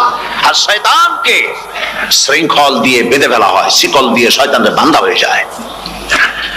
এই হাদিসটা যখনই শোনাই বিভিন্ন জায়গায়, লোকেরা বিভিন্ন জায়গায় প্রশ্ন করে, হুজুর কোন তো যে শয়তানরে বাঁধতে হয়, কিন্তু রমজান মাসেও তো লোকেরা মদ খায়, মিথ্যা কথা কয়, তাহলে শয়তান বাঁধা থাকবো কেমনে? আমি বলি দেখেন, এরও ব্যাখ্যা আছে। এর ব্যাখ্যা হলো এই, কোন কোন ঘড়ি আছে একবার চাবি দিলে 6 মাস চলে, আর একবার চাবি দিলে 2 বছর চলে, আবার চাবি দিলে লাইফ চলে যায়, এরকমের ঘড়িও আছে। কোন কোন মানুষের শয়তানে এমন চাবি দিছে যে চাবিতে 6 মাস চলে, কোনটায় 10 মাস চলে, কোনটায় বছর চলে। রোজার মাসেও যারা গুনাহ করে, শয়তানে এমন চাবি দিছে যে রোজার মাসেও বন্ধ হচ্ছে না, এরা শয়তানের খপ্পরে পড়ে গেছে। আল্লাহ এই চাবি থেকে মুসলমানদেরকে হেফাজত করুন, বলি আমিন। জোরে বলেন আমিন। শয়তান থেকে পানাহ কেউ দিতে পারে না, কোন গভর্নমেন্ট পারবে না। ব্রিটিশ গভর্নমেন্ট পারবে নাকি? American government? কেউ পারবে না। শয়তান থেকে পানাহ দিতে পারে কেবলমাত্র কে? ওই আল্লাহ রাব্বুল আলামিন আমাদেরকে শিখায় দিয়েছেন, শয়তানের ওয়াসওয়াসা থেকে আমার কাছে পানাহ চাও। আউযু বিল্লাহি মিনাশ শাইতানির রাজীম। বিতাড়িত মরদুদ শয়তানের ওয়াসওয়াসা থেকে পানাহ চাই, আল্লাহর কাছে পানাহ চাও। আল্লাহ পাক বলেন আমি পানাহ দিতে পারি শয়তানের ওয়াসওয়াসা থেকে। শয়তান থেকে আশ্রয় একমাত্র সিকিউর, নিরাপত্তা পেয়েছেন আল্লাহর পয়গম্বরেরা। সুবহানাল্লাহ। আম্বিয়া আলাইহিমুস সালাম তারা আল্লাহ কর্তৃক নিয়ন্ত্রিত, শয়তানের ক্ষমতা নাই পয়গম্বরদের কাছে যাওয়া। চতুর সীমানার ভেতরে শয়তান প্রবেশ করে কোন নবীকে ওয়াসওয়াসা দিতে পারবে না, বলি সুবহানাল্লাহ। এই জন্য শয়তান থেকে বেঁচে যাওয়া, শয়তানের ওয়াসওয়াসা থেকে বাঁচা খুবই কঠিন। সেই জন্য আল্লাহ পাক বলছে শয়তানকে বেঁধে রাখা হয়, জান্নাতের সমস্ত দরজা খোলা, জাহান্নামের সমস্ত দরজা বন্ধ হয়ে যায়। এই নিয়ামতের মাস আমাদের সামনে। প্রত্যেকটি যখন কোন ওয়ার্কশপ হয়, তো ওয়ার্কশপের জন্য এক একটা কি বলে সিলেবাস থাকে। রমজান মুবারক একটা ওয়ার্কশপ। এই ওয়ার্কশপের মধ্যে একটা সিলেবাস আছে, সেই সিলেবাসের নাম হচ্ছে কোরআন। কোরআন কোরআন কোরআন নাজিলের মাসে আমরা কি কোরআন তেলাওয়াত করি? বলেন। রোজা হচ্ছে, হাদিস শরীফের মধ্যে বলা হয়েছে আস-সাওমু জুন্নাহ, রোজা হচ্ছে ঢাল। রোজা কি কন্ত? ঢাল বোঝেন তো? ঢাল কি? প্রোটেক্টর। আপনি যাদের ময়দানে, যুদ্ধের ময়দানে নিরাপত্তার জন্য বাইরের থেকে আক্রমণকে ভিড়াবার জন্য কি ব্যবহার করেন? ঢাল ব্যবহার করেন। রোজা হচ্ছে ঢাল, শয়তানের সমস্ত আক্রমণ থেকে বাঁচার জন্য রোজা হচ্ছে ঢাল। রোজার দিনে কেউ যদি আপনার সাথে ঝগড়া করে, তাহলে রাসূল বলেছেন তুমি বলো, তুমি ঝগড়ায় প্রবৃত্ত হবে না। তোমার সাথে যদি কেউ ঝগড়া করে, তুমি বলবে ইন্নী সাইম, আমি রোজাদার। আমি তোমার মতো ঝগড়া করতে আমিও পারি, আমি তোমার মতো গালাগালি দিতে পারি, কিন্তু আমি দেব না, ঝগড়াও করব না, গালিও দেব না, মারামারিও করব না, কারণ আমি রোজাদার। সুবহানাল্লাহ। রোজা আপনাকে গুনাহ থেকে বাঁচায় দেবে। দেখেন রোজা কিভাবে গুনাহ থেকে বাঁচায়। মিথ্যেবাদী, মিথ্যেবাদী সারাক্ষণ মিথ্যে কথা বলে, কিন্তু রোজার মাস আসছে। এখন মিথ্যাবাদী যারা, তাদের ঘনিষ্ঠ লোকদের কাছে শুনেছি যে তারা বলে, যদি কোনো লোক দিনের বেলা এসে যায় আর এমন কথা, যে কথা বলতে গেলে মিথ্যা বলা ছাড়া উপায় নাই তার জন্য, সে তখন বলে ভাই তুমি তো অসময় আসছো, এখন আমি খুব ব্যস্ত, আই এম ভেরি বিজি, তুমি রাত্রে আসো। কথা বুঝতে পেরেছেন তো? রোজা হচ্ছে কি? রোজাটা কি বলে? ঢাল। কোন মেয়ে লোকের দিকে চোখ পড়লো, আহা আমি তো রোজাদার, চোখকে সাথে সাথে নিচে নামায় ফেললো। গানের আওয়াজ আসলো, আমি তো রোজাদার, সে গানটা শুনলো না। কাজী সমস্ত গুনাহ থেকে বাঁচার জন্য রোজা একটা বিরাট হাতিয়ার। সুবহানাল্লাহ। এই মাসে আল্লাহ রাব্বুল আলামিন এই মাসটা, এই রোজাটা কেন দিয়েছেন? লাআল্লাকুম তাত্তাকুন, ইয়া আইয়ুহাল্লাযীনা আমানু কুতিবা আলাইকুমুস সিয়ামু কামা কুতিবা আলাল্লাযীনা মিন ক্বাবলিকুম লাআল্লাকুম তাত্তাকুন। হে বিশ্বাসীরা, তোমরা যারা ঈমান এনেছো, শোনো, আমি রোজাকে তোমাদের জন্য ফার্জ করেছি, যেমন করে ফার্জ করেছিলাম তোমাদের পূর্বপুরুষদের উপরে। রোজা শুধু আমাদের উপরে ফরজ হয়েছে তা না, আমাদের আগে যারা যেসব নবীরা আসছিলেন তাদের উপর রোজা কি ছিল? ফরজ ছিল। সুতরাং এই রোজা তোমাদের উপরে ফরজ, এই জন্য লাআল্লাকুম তাত্তাকুন, যাতে করে তোমরা কি হতে পারো? পরেজগার হতে পারো। কি হতে পারো? পরেজগার, মুত্তাকি হতে পারো, আল্লাহকে ভয় করতে পারো। একমাত্র আল্লাহর ভয় মানুষকে ভালো বানাতে পারে। একটা মানুষ জান্নাতে যাওয়ার জন্য, জাহান্নাম থেকে বাঁচার জন্য একটা জিনিস, কয়টা জিনিস বলেন? একটি জিনিস যদি ভেতরে থাকে তাহলে সমস্ত গুনাহ থেকে বাঁচতে পারে। আর একটি জিনিস যদি না থাকে তাহলে এমন কোন কাজ নাই পৃথিবীতে যা সে করতে পারে না। সেই কাজটার নাম কি? তাকওয়া। সবাই বলেন কাজটার নাম কি? তাকওয়া। যদি ভেতরে আল্লাহ পাকের ভয় থাকে, রব্বুল আলামিন আমাকে দেখছেন, তিনি আমাকে শুনতেছেন, এই ভয় যদি অন্তঃকরণের ভিতরে থাকে, তাহলে এই লোকটি কোনো গুনাহের কাজ করতে পারবে না, মিথ্যা বলতে পারবে না, ওজনে কম দিতে পারবে না, খাদ্যে ভেজাল দিতে পারবে না, শয়তানি বদমাশি করতে পারবে না। আর যদি এই জিনিসটির অভাব থাকে, যদি তাকওয়া না থাকে, তাহলে সমস্ত অন্যায় কাজ সে করতে পারবে। এই জন্য আল্লাহ রাব্বুল আলামিন বলেন, রোজা এই জন্য দান করেছে যাতে করে, রোজার মাস এই জন্য দিলাম, লাআল্লাকুম তাত্তাকুন, তোমাদের ভিতরে তাকওয়ার সৃষ্টি হয়। এই ওয়াজ আমি আপনাদের সামনে অনেকবার করেছি। হযরত ওমর রাদিয়াল্লাহু তাআলা আনহু রাতের বেলায় ঘুরতে ঘুরতে দেখেন এক বাড়িতে আলো জ্বলছে, শেষ রাত। এই রাত্রে বাড়িতে আলো জ্বলে কেন? ভাবলেন কোনো অসুখ বিসুখ হলো নাকি?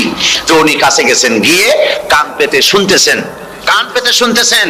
বাড়ির মালিক বুড়ি তার যুবতী মেয়েকে ডেকে বলছে, মা ওঠো, তাড়াতাড়ি ওঠো। কেন? কয় যে সকাল তো হয়ে গেল, দুধ দই এনেছি, আমি দুধ এনে রাখছি, এখন তুমি পরিমাণ মতো সবটা পাত্রে পানি দিয়ে ভরে দাও, তাহলে ওজন বেশি হবে আর আমরা ভালো লাভ করতে পারবো। মেয়ে বলছে, মা তুমি বলো কি? এটা আমার দ্বারা সম্ভব না। কেন সম্ভব নয়? হযরত ওমর এক ফরমান জারি করেছেন, তিনি বলেছেন তিনি পানিতে, দুধের মধ্যে পানি মিশাতে নিষেধ করেছেন। তাছাড়া রাসূল করিম সাল্লাল্লাহু আলাইহি ওয়াসাল্লাম খাদ্যদ্রব্যে ভেজাল দিতে নিষেধ করেছেন। কাজী হযরত ওমরের এই নির্দেশকে আমি অমান্য করতে পারবো না। মা বলছে, দেখো ওমর এখন তো ঘুমাইতেছে, এত রাত্রে তিনি কি এখানে আসছেন নাকি আমাদের এই কারবার দেখতে? তুমি পানি মিশাও ইচ্ছে মতো। মেয়ে বলছে, মা হযরত ওমর ঘুমাতে পারেন, তার পুলিশেরা, তার গোয়েন্দা বিভাগের লোকেরা ঘুমাতে পারেন, হযরত ওমরের চোখকে ফাঁকি দেওয়া যাবে, হযরত ওমরের পুলিশকে ফাঁকি দেওয়া যেতে পারে, কিন্তু আল্লাহ রাব্বুল আলামিনের চোখকে ফাঁকি দেওয়া যাবে না। আমার পক্ষে সম্ভব নয়, আমি দুধে পানি মিশাতে পারবো না। হযরত ওমর রাদিয়াল্লাহু তাআলা চলে গেলেন, গিয়ে তার ছেলেকে ডেকে বললেন, ছেলে আমি তো এখন বুড়া হয়ে গেছি, আমার বিয়ের বয়স নাই, আমি একটা মেয়ের খোঁজ নিয়ে আসছি, যদি আমার বয়স থাকতো এই মেয়েটার আমি বিয়ে করতাম। সুবহানাল্লাহ, সুবহানাল্লাহ। এই মেয়েটা তুমি খোঁজ নাও, যদি বিয়ে না হয়ে থাকে তো তুমি প্রস্তাব দাও বিবাহের। কি সৌন্দর্য তিনি দেখলেন মেয়েটার মধ্যে, স্বাস্থ্য, রূপ, যৌবন, কি দেখলেন? তাকওয়া। জোরে বলেন না, কি দেখলেন? তাকওয়া। এই তাকওয়া তিনি দেখলেন। এই তাকওয়ার উপরে ভিত্তি করে আমিরুল মুমিনিন, অর্ধেকটা পৃথিবীর প্রেসিডেন্ট, খলিফাতুল মুসলিমিন, আমিরুল মুমিনিন হযরত ওমর তার ছেলের জন্য পুত্রবধূ করে তাকে ঘরে নিয়ে আসলেন। সুবহানাল্লাহ। ফায়দা কি হলো? ফায়দা এই হলো, এই মেয়ের গর্ভে যে মেয়ে হলো, সেই মেয়ের গর্ভে যে মেয়ে হলো, সেই মেয়ের গর্ভে ফারুকে সানি হযরত ওমর ইবনে আব্দুল আজিজ রাহমাতুল্লাহ আলাইহির মতো ফারুকে সানি আল্লাহ দান করে দিলেন। সুবহানাল্লাহ ওয়া বিহামদি। এটার নাম হচ্ছে তাকওয়া। এই তাকওয়ার ব্যাপারে হযরত ওমর রাদিয়াল্লাহু তাআলা আনহু তিনি হযরত কাব বিন উবাই রাদিয়াল্লাহু তাআলা আনহুকে জিজ্ঞেস করেছিলেন যে তাকওয়ার একটা ব্যাখ্যা আপনি কি আমাকে বলতে পারেন, তাকওয়ার ব্যাখ্যাটা কি? তিনি বলেন, হ্যাঁ পারি। কি ব্যাখ্যা?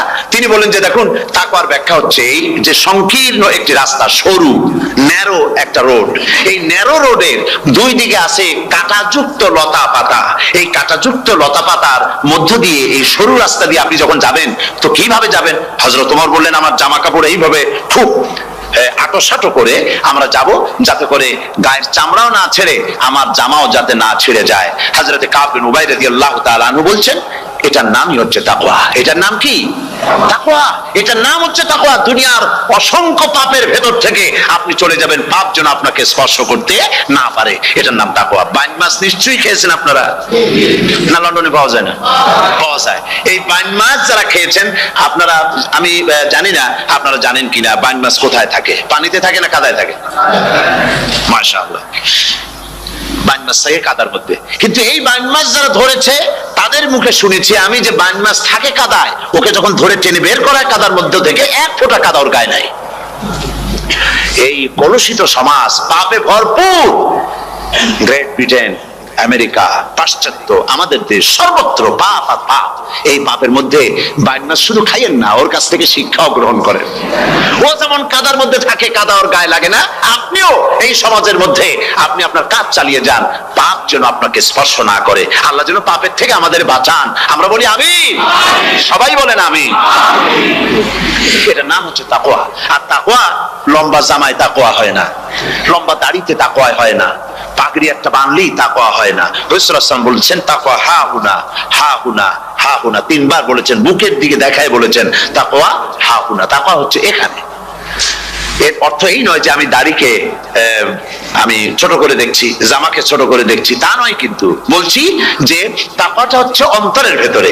এই অন্তরের ভেতর থেকেই এটার বহির প্রকাশ হতে হবে। আপনার কথায়, আপনার বলায়, আপনার ওঠায়, আপনার বসায়, আপনার চালচলনে, আপনার বিয়ে শাদীতে, আপনার ব্যবসা বাণিজ্যের সর্বত্র তাকওয়ার ছাপ প্রদর্শিত হতে হবে। তাহলেই আমার মধ্যে তাকওয়া এসেছে বলে প্রমাণ হবে। আর এটাই আল্লাহ পাক চান। রমজান মুবারকে তোমাদের মধ্যে তাকওয়া সৃষ্টি হোক। রোজা সম্পর্কে এই কথাগুলি আমি বলে নিলাম। প্রথম 10 দিন শুধু রহমত নাজিল হবে, দ্বিতীয় 10 দিনে আল্লাহ পাক শুধু মাফ করতে থাকবেন, আর তৃতীয় 10 দিনে আল্লাহ পাক জাহান্নাম থেকে মুক্ত করে দিবেন। সুবহানাল্লাহ। রমজানে মক্কা শরীফে, মদিনা শরীফে ছোট্ট একটা বাচ্চাও ঘুমায় না। অন্তত 5-7 বছর, 8-10 বছর বয়স হয়ে গেছে এরকম বাচ্চা সারা রাত্রে 1 সেকেন্ডের মধ্যে ঘুমায় না। সমস্ত লোক জাগে, ফজরের নামাজ পড়তে গিয়ে ঘুমায়। সব সমানে 2 হাতে নেকি কামাই করে। নেকি কামাইয়ের মৌসুমে বাহার। রমজান হচ্ছে নেকি কামাইয়ের বসন্তকাল। আপনারা যেন খবরদার মিস করবেন না, মিস করবেন না, খবরদার। এই মাসটা পুরোপুরি কাজে লাগাবার জন্য মায়েরা, আমার মায়েরা, বোনেরা, মেহেরবানি করে এই মাসটা কাজে লাগাবেন। গীবত গাইবেন না, রাগারাগি করবেন না, ঝগড়াঝাড়ি করবেন না, মিথ্যা কথা বলবেন না, তেলাওয়াত, জিকির, আজকার। আর পুরুষেরাও এই জিকির আজকারের মধ্যে, মানুষকে ভালো কাজের আদেশ করার মধ্যে যা আজকে আল্লাহ আমার দিয়ে বলাইলেন, এই কাজগুলি আমি এবং আপনারা সবাই যেন আমল করতে পারি। আল্লাহ তৌফিক দান করুন। যে ব্যক্তি তওবা করে আল্লাহর পথে চলে, নেক আমল করে, পেছনের জীবনের দোষ ত্রুটি যা করেছেন সবগুলির বদলে আল্লাহ রব্বুল আলামিন নেকি লিখে দিবেন। জোরে বলেন সুবহানাল্লাহ। তার মানে হচ্ছে জীবনে যত অপরাধ করেছিল, তওবা করে যখন ভালো কাজ করবে, আর পেছনের কথাগুলি যখন মনে করবে গভীর রাত্রে, আল্লাহ আমি এই ধরনের পাপ করেছিলাম, চুরি করেছি, ডাকাতি করেছি, জেনা করেছি, মদ খেয়েছি, মিথ্যা কথা বলেছি, এই সব কথা বলে যত অনুশোচনা করবে আর অনুতপ্ত হবে, চোখ দিয়া যত পানি পড়বে, নতুন নতুন করে তার আমল নামে আল্লাহ নেকি লিখতে থাকবেন। জোরে বলেন সুবহানাল্লাহ। রব্বুল আলামিন তার বান্দাকে এত ভালোবাসেন, একজন সাহাবী কতগুলি পাখির বাচ্চা নিয়ে রাসূলের কাছে হাজির হয়েছেন। আল্লাহর নবী বলেন, এই পাখির বাচ্চাগুলি আনলা কেন? সাহাবী বলেন, হুজুর এই পাখির বাসাটা ভেঙে গিয়েছিল, বাচ্চাগুলি যখন ধরলাম ওর মা আমার মাথার উপরে ঠোকরাতে লাগলো, সে নিজের জীবনের মায়াকে উপেক্ষা করে বাচ্চাগুলিকে হেফাজত করার জন্য আমার উপরে ঝাঁপিয়ে পড়লো। আমি নিয়ে এসেছি এখানে, এই দেখুন ঘরের মধ্যে ঢুকেছে, এখানে ওই পাখিটা এসেছে। আমি রসুলকে দেখাতে এলাম প্রাণী জগতে মায়ের সন্তানের প্রতি কত মায়া, সেটা দেখাতে এলাম। আল্লাহর নবী বলেন, ও সাহাবী, প্রাণী জগতে সন্তানের প্রতি মায়ের কতটুকু মহব্বত তুমি তাই আমাকে দেখাতে এসেছো। শোনো, এই প্রাণী জগতে সন্তানের প্রতি মায়ের যত মহব্বত, তার চাইতে লক্ষ কোটি গুণে বেশি মহব্বত বান্দার প্রতি আল্লাহ রব্বুল আলামিনের। মহব্বতকে, করুণাকে, রহমতকে, ভালোবাসাকে 100 ভাগ করা হয়েছে। 100 ভাগ করে 99 ভাগ আল্লাহ নিজের কাছে রেখেছেন, আর একটা ভাগ তামাম পৃথিবীর প্রাণী জগতে আল্লাহ ছড়াই দিয়েছেন। একটা ভাগ দিয়েছেন সারা দুনিয়ার প্রাণী জগৎ। সেই একটা ভাগে এই শত সহস্র কোটি প্রাণীর মধ্যে যেটুকুন আমরা পাইছি, এতটুকুন মহব্বতে সন্তানের জন্য কলিজায়, সন্তানের কোনো অকল্যাণ হলে কলিজায় পানি থাকে না। সন্তানের কোনো অসুবিধা হলে বা মা বাপের কষ্ট হলে বা কারো কোনো কষ্ট হলে আমরা এই ধরনের আমাদের অবস্থার সৃষ্টি হয়ে যায়। এক ভাগ তামাম পৃথিবীর সমস্ত প্রাণী জগতে ছড়ায় দেওয়ার পর আমাদের অবস্থা যদি এই হয়, তাহলে 99 ভাগ রহমত যার কাছে, বান্দার প্রতি তার মহব্বত কতখানি। আমার বন্ধুগণ, রাসূল পাক সাল্লাল্লাহু আলাইহি ওয়াসাল্লাম বলেছেন, ও সাহাবীরা, একজন লোক উটের পৃষ্ঠে যাচ্ছিল কোথাও, উটের পৃষ্ঠে তার খাবার আছে, পানিও আছে। যেতে যেতে মরুদ্যানের মধ্যে সে বিশ্রাম করলো। ঘুমের থেকে জেগে দেখে উট নাই, খাবার নাই, পানিও নাই। বড় লোকটা কেমন পেরেশান হয়। সাহাবীরা বলেন, হুজুর, উট হচ্ছে মরুভূমির জাহাজ, উট হারায় গেছে, টাকা পয়সা যা ছিল, খাদ্য খাবার ছিল, সব চলে গেছে, এর থেকে পেরেশানি তো আর কিছুই হয় না। হুজুর বলেন, লোকটা খানিকক্ষণ চিন্তা ভাবনা করতে করতে কিছুক্ষণ পর দেখলো উট ফিরে এসেছে, সমস্ত টাকা তার ওই খাদ্য আর পানীয় নিয়ে হাজির হয়ে গেছে। বলো কেমন খুশি হয়। হুজুর, হযরত সাহাবীরা বলেন, হুজুর, এর থেকে খুশি আর কি হতে পারে, লোকটার দিল তো ভরে যাবে।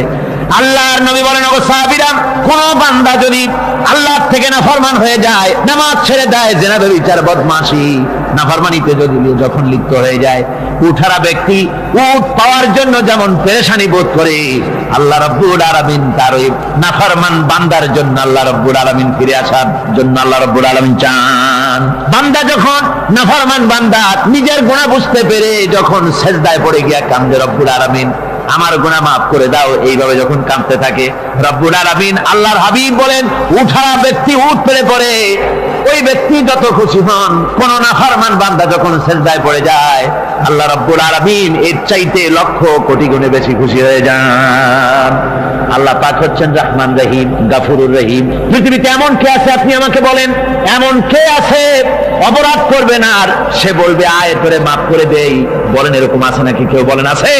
এমনকি বাপ মা ছেলে অন্যায় করেছে, বাপ মার দিল চায় ছেলেটা যদি মাপ চাইতো, বড্ড ভালো হতো, ওর সাথে প্রাণ ধরে কথা বলতাম, বুকের সাথে জড়িয়ে নিতাম। কিন্তু মুখ খুলে বলে না যে অপরাধ করেছিস, মাপ চাইয়া যা, এরকম বলে। মাও বলে না, বাপেও বলে না।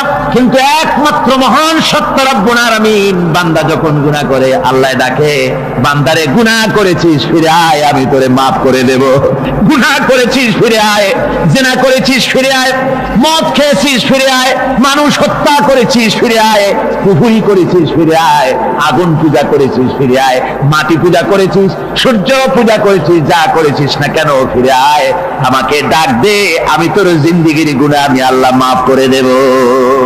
এই জন্য আল্লাহ রাব্বুল আলামিনকে যখন কোন বান্দা একবার ডাকে, দিল থেকে, কলিজা থেকে একটা ডাক যদি দেয়, আল্লাহ 1000 ডাকের তুলনায় একটা ডাক আল্লাহ কলিজা থেকে ডাক। এই ডাকটা কোথা থেকে? কলিজা থেকে। দিল সে जुबात निकलती है, असर रखती है, पर नहीं मगर ताकते परवास रखती है। অন্তর থেকে যে কথা বেরোয় তা প্রভাব বিস্তার করে। কলিজা থেকে যদি কেউ ডাক দেয় আল্লাহ, কলিজার একটা ডাক আলাদা না? বলেন আলাদা কিনা? কলিজা থেকে ডাক, বলেন না সবাই আল্লাহ। কলিজা থেকে একটা ডাক যদি কেউ ভাবে আল্লাহকে ডাক দেয় আল্লাহ, আল্লাহ রাব্বুল আলামিন বান্দা যখন একবার ডাক দেয় আল্লাহ তখন 70 বার লাব্বাইক বলেন, 70 বার সাড়া দিয়া বলে, বান্দা কি চাও, আমি তোর কাছে হাজির, কি চাস বল, আমি মাফ করে দেব। সুতরাং আল্লাহ রাব্বুল আলামিন বলছেন, আমার কাছে ক্ষমা চাও, মাফ চাও, আমার কাছে মাফ চাও, যত মাফ চাইবে আমি মাফ করে দেব। পৃথিবীতে এমন কেউ নাই যার কাছে বেশি চাইলে তিনি খুশি হবেন। আল্লাহ রাব্বুল আলামিন এমন এক সত্তা যার কাছে যত বেশি চাওয়া যাবে তিনি তত বেশি খুশি হবেন। হর হামেশা দেনে কো वो तैयार है जो न मांगे उससे वो बेजार है। যত বেশি চাওয়া যায় আল্লাহর কাছে আল্লাহ তত খুশি হন, আর যে ব্যক্তি চায় না আল্লাহর কাছে আল্লাহ তার উপরে বেজার হয়ে যান। ওয়ামান তাবা ওয়া আমিলা সালিহান ফাইন্নাহু ইয়াতুবু ইলাল্লাহি মাতাবা।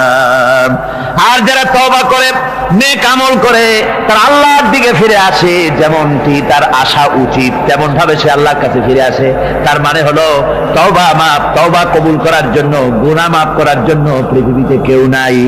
আছে কেউ? গুনাহ কি কেউ মাফ করতে পারে? দুনিয়ায় কেউ পারে? আকাশে কেউ পারে? আল্লাহ ছাড়া কেউ গুনাহ মাফ করতে পারে?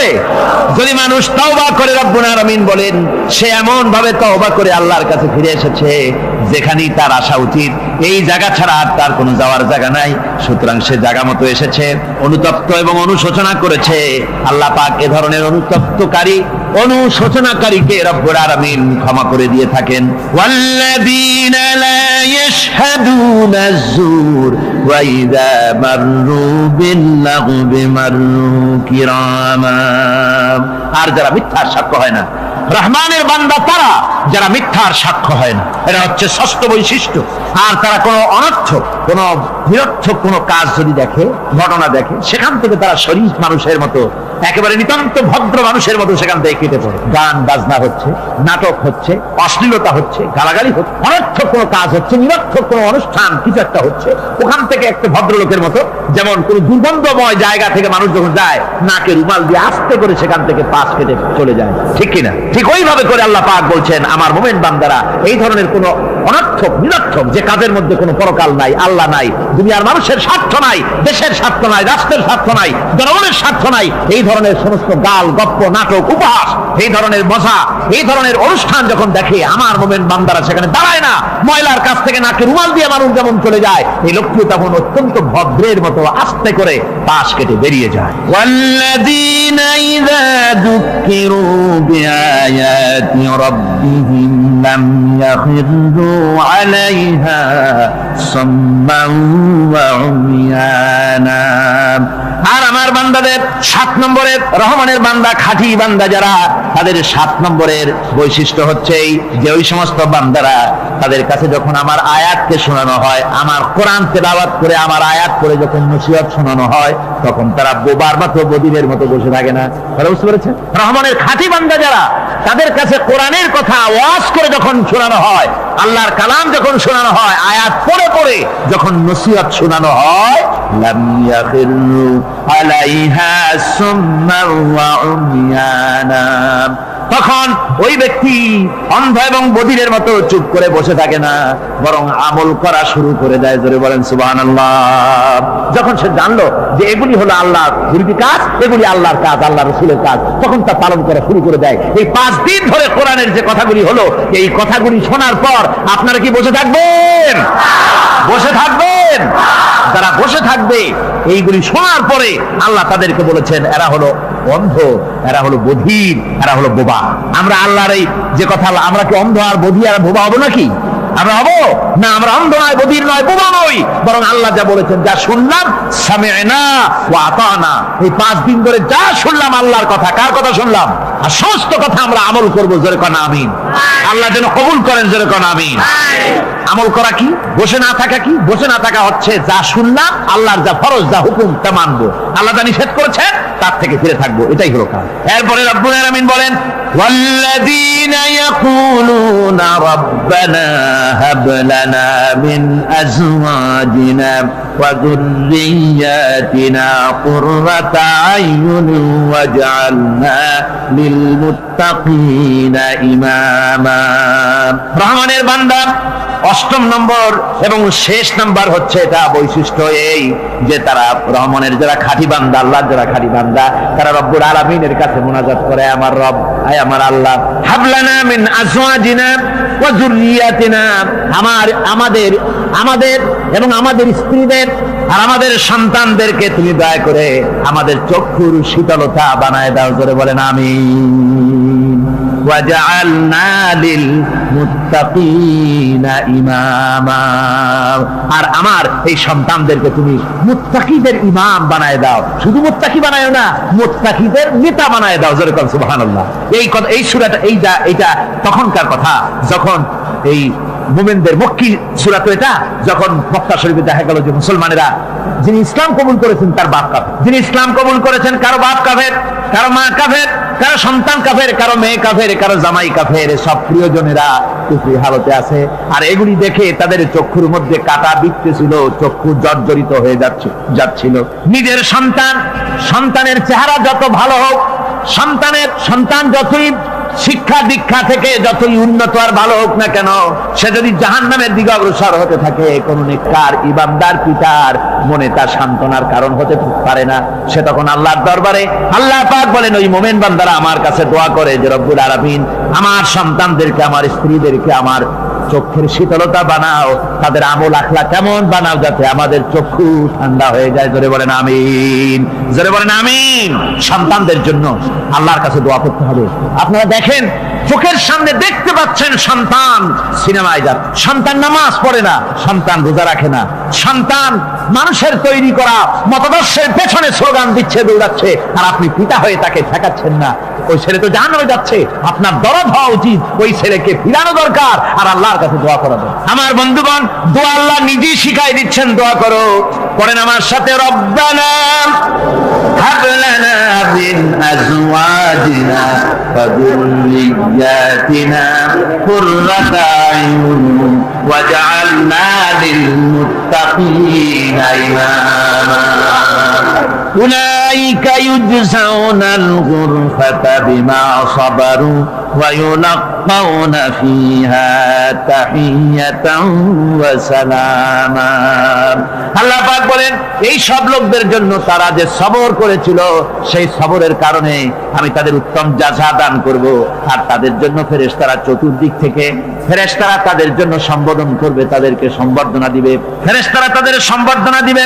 ওয়াল মালাইকাতু ইয়াদখুলুনা আলাইহিম মিন কুল্লি বাবিন সালামুন আলাইকুম বিমা সাবারতুম ফানি'মা উকবাদ-দার। চতুর্দিক থেকে ফেরেশতারা আসতে থাকবে আর তারা সালাম দিতে থাকবে, তাদেরকে সম্বর্ধনা দেবে বেহেশতীদেরকে, আর বলবে তোমাদের জন্য এই পরকালের এই ঘরটাই, জায়গাটা কতই না উত্তম করে আল্লাহ তৈরি করে রেখেছেন। বলেন সুবহানাল্লাহ। সালামুন আলাইকুম। আল্লাহ বলছেন উলাইকা ইউজসাউনাল গুরফাতা বিমা সাবারু, তোমরা যে সবর এখতিয়ার করেছিলে সেজন্য আজকে তোমাদের জন্য আমি এই বিরাট নিয়ামত তোমাদের জন্য রেখেছি।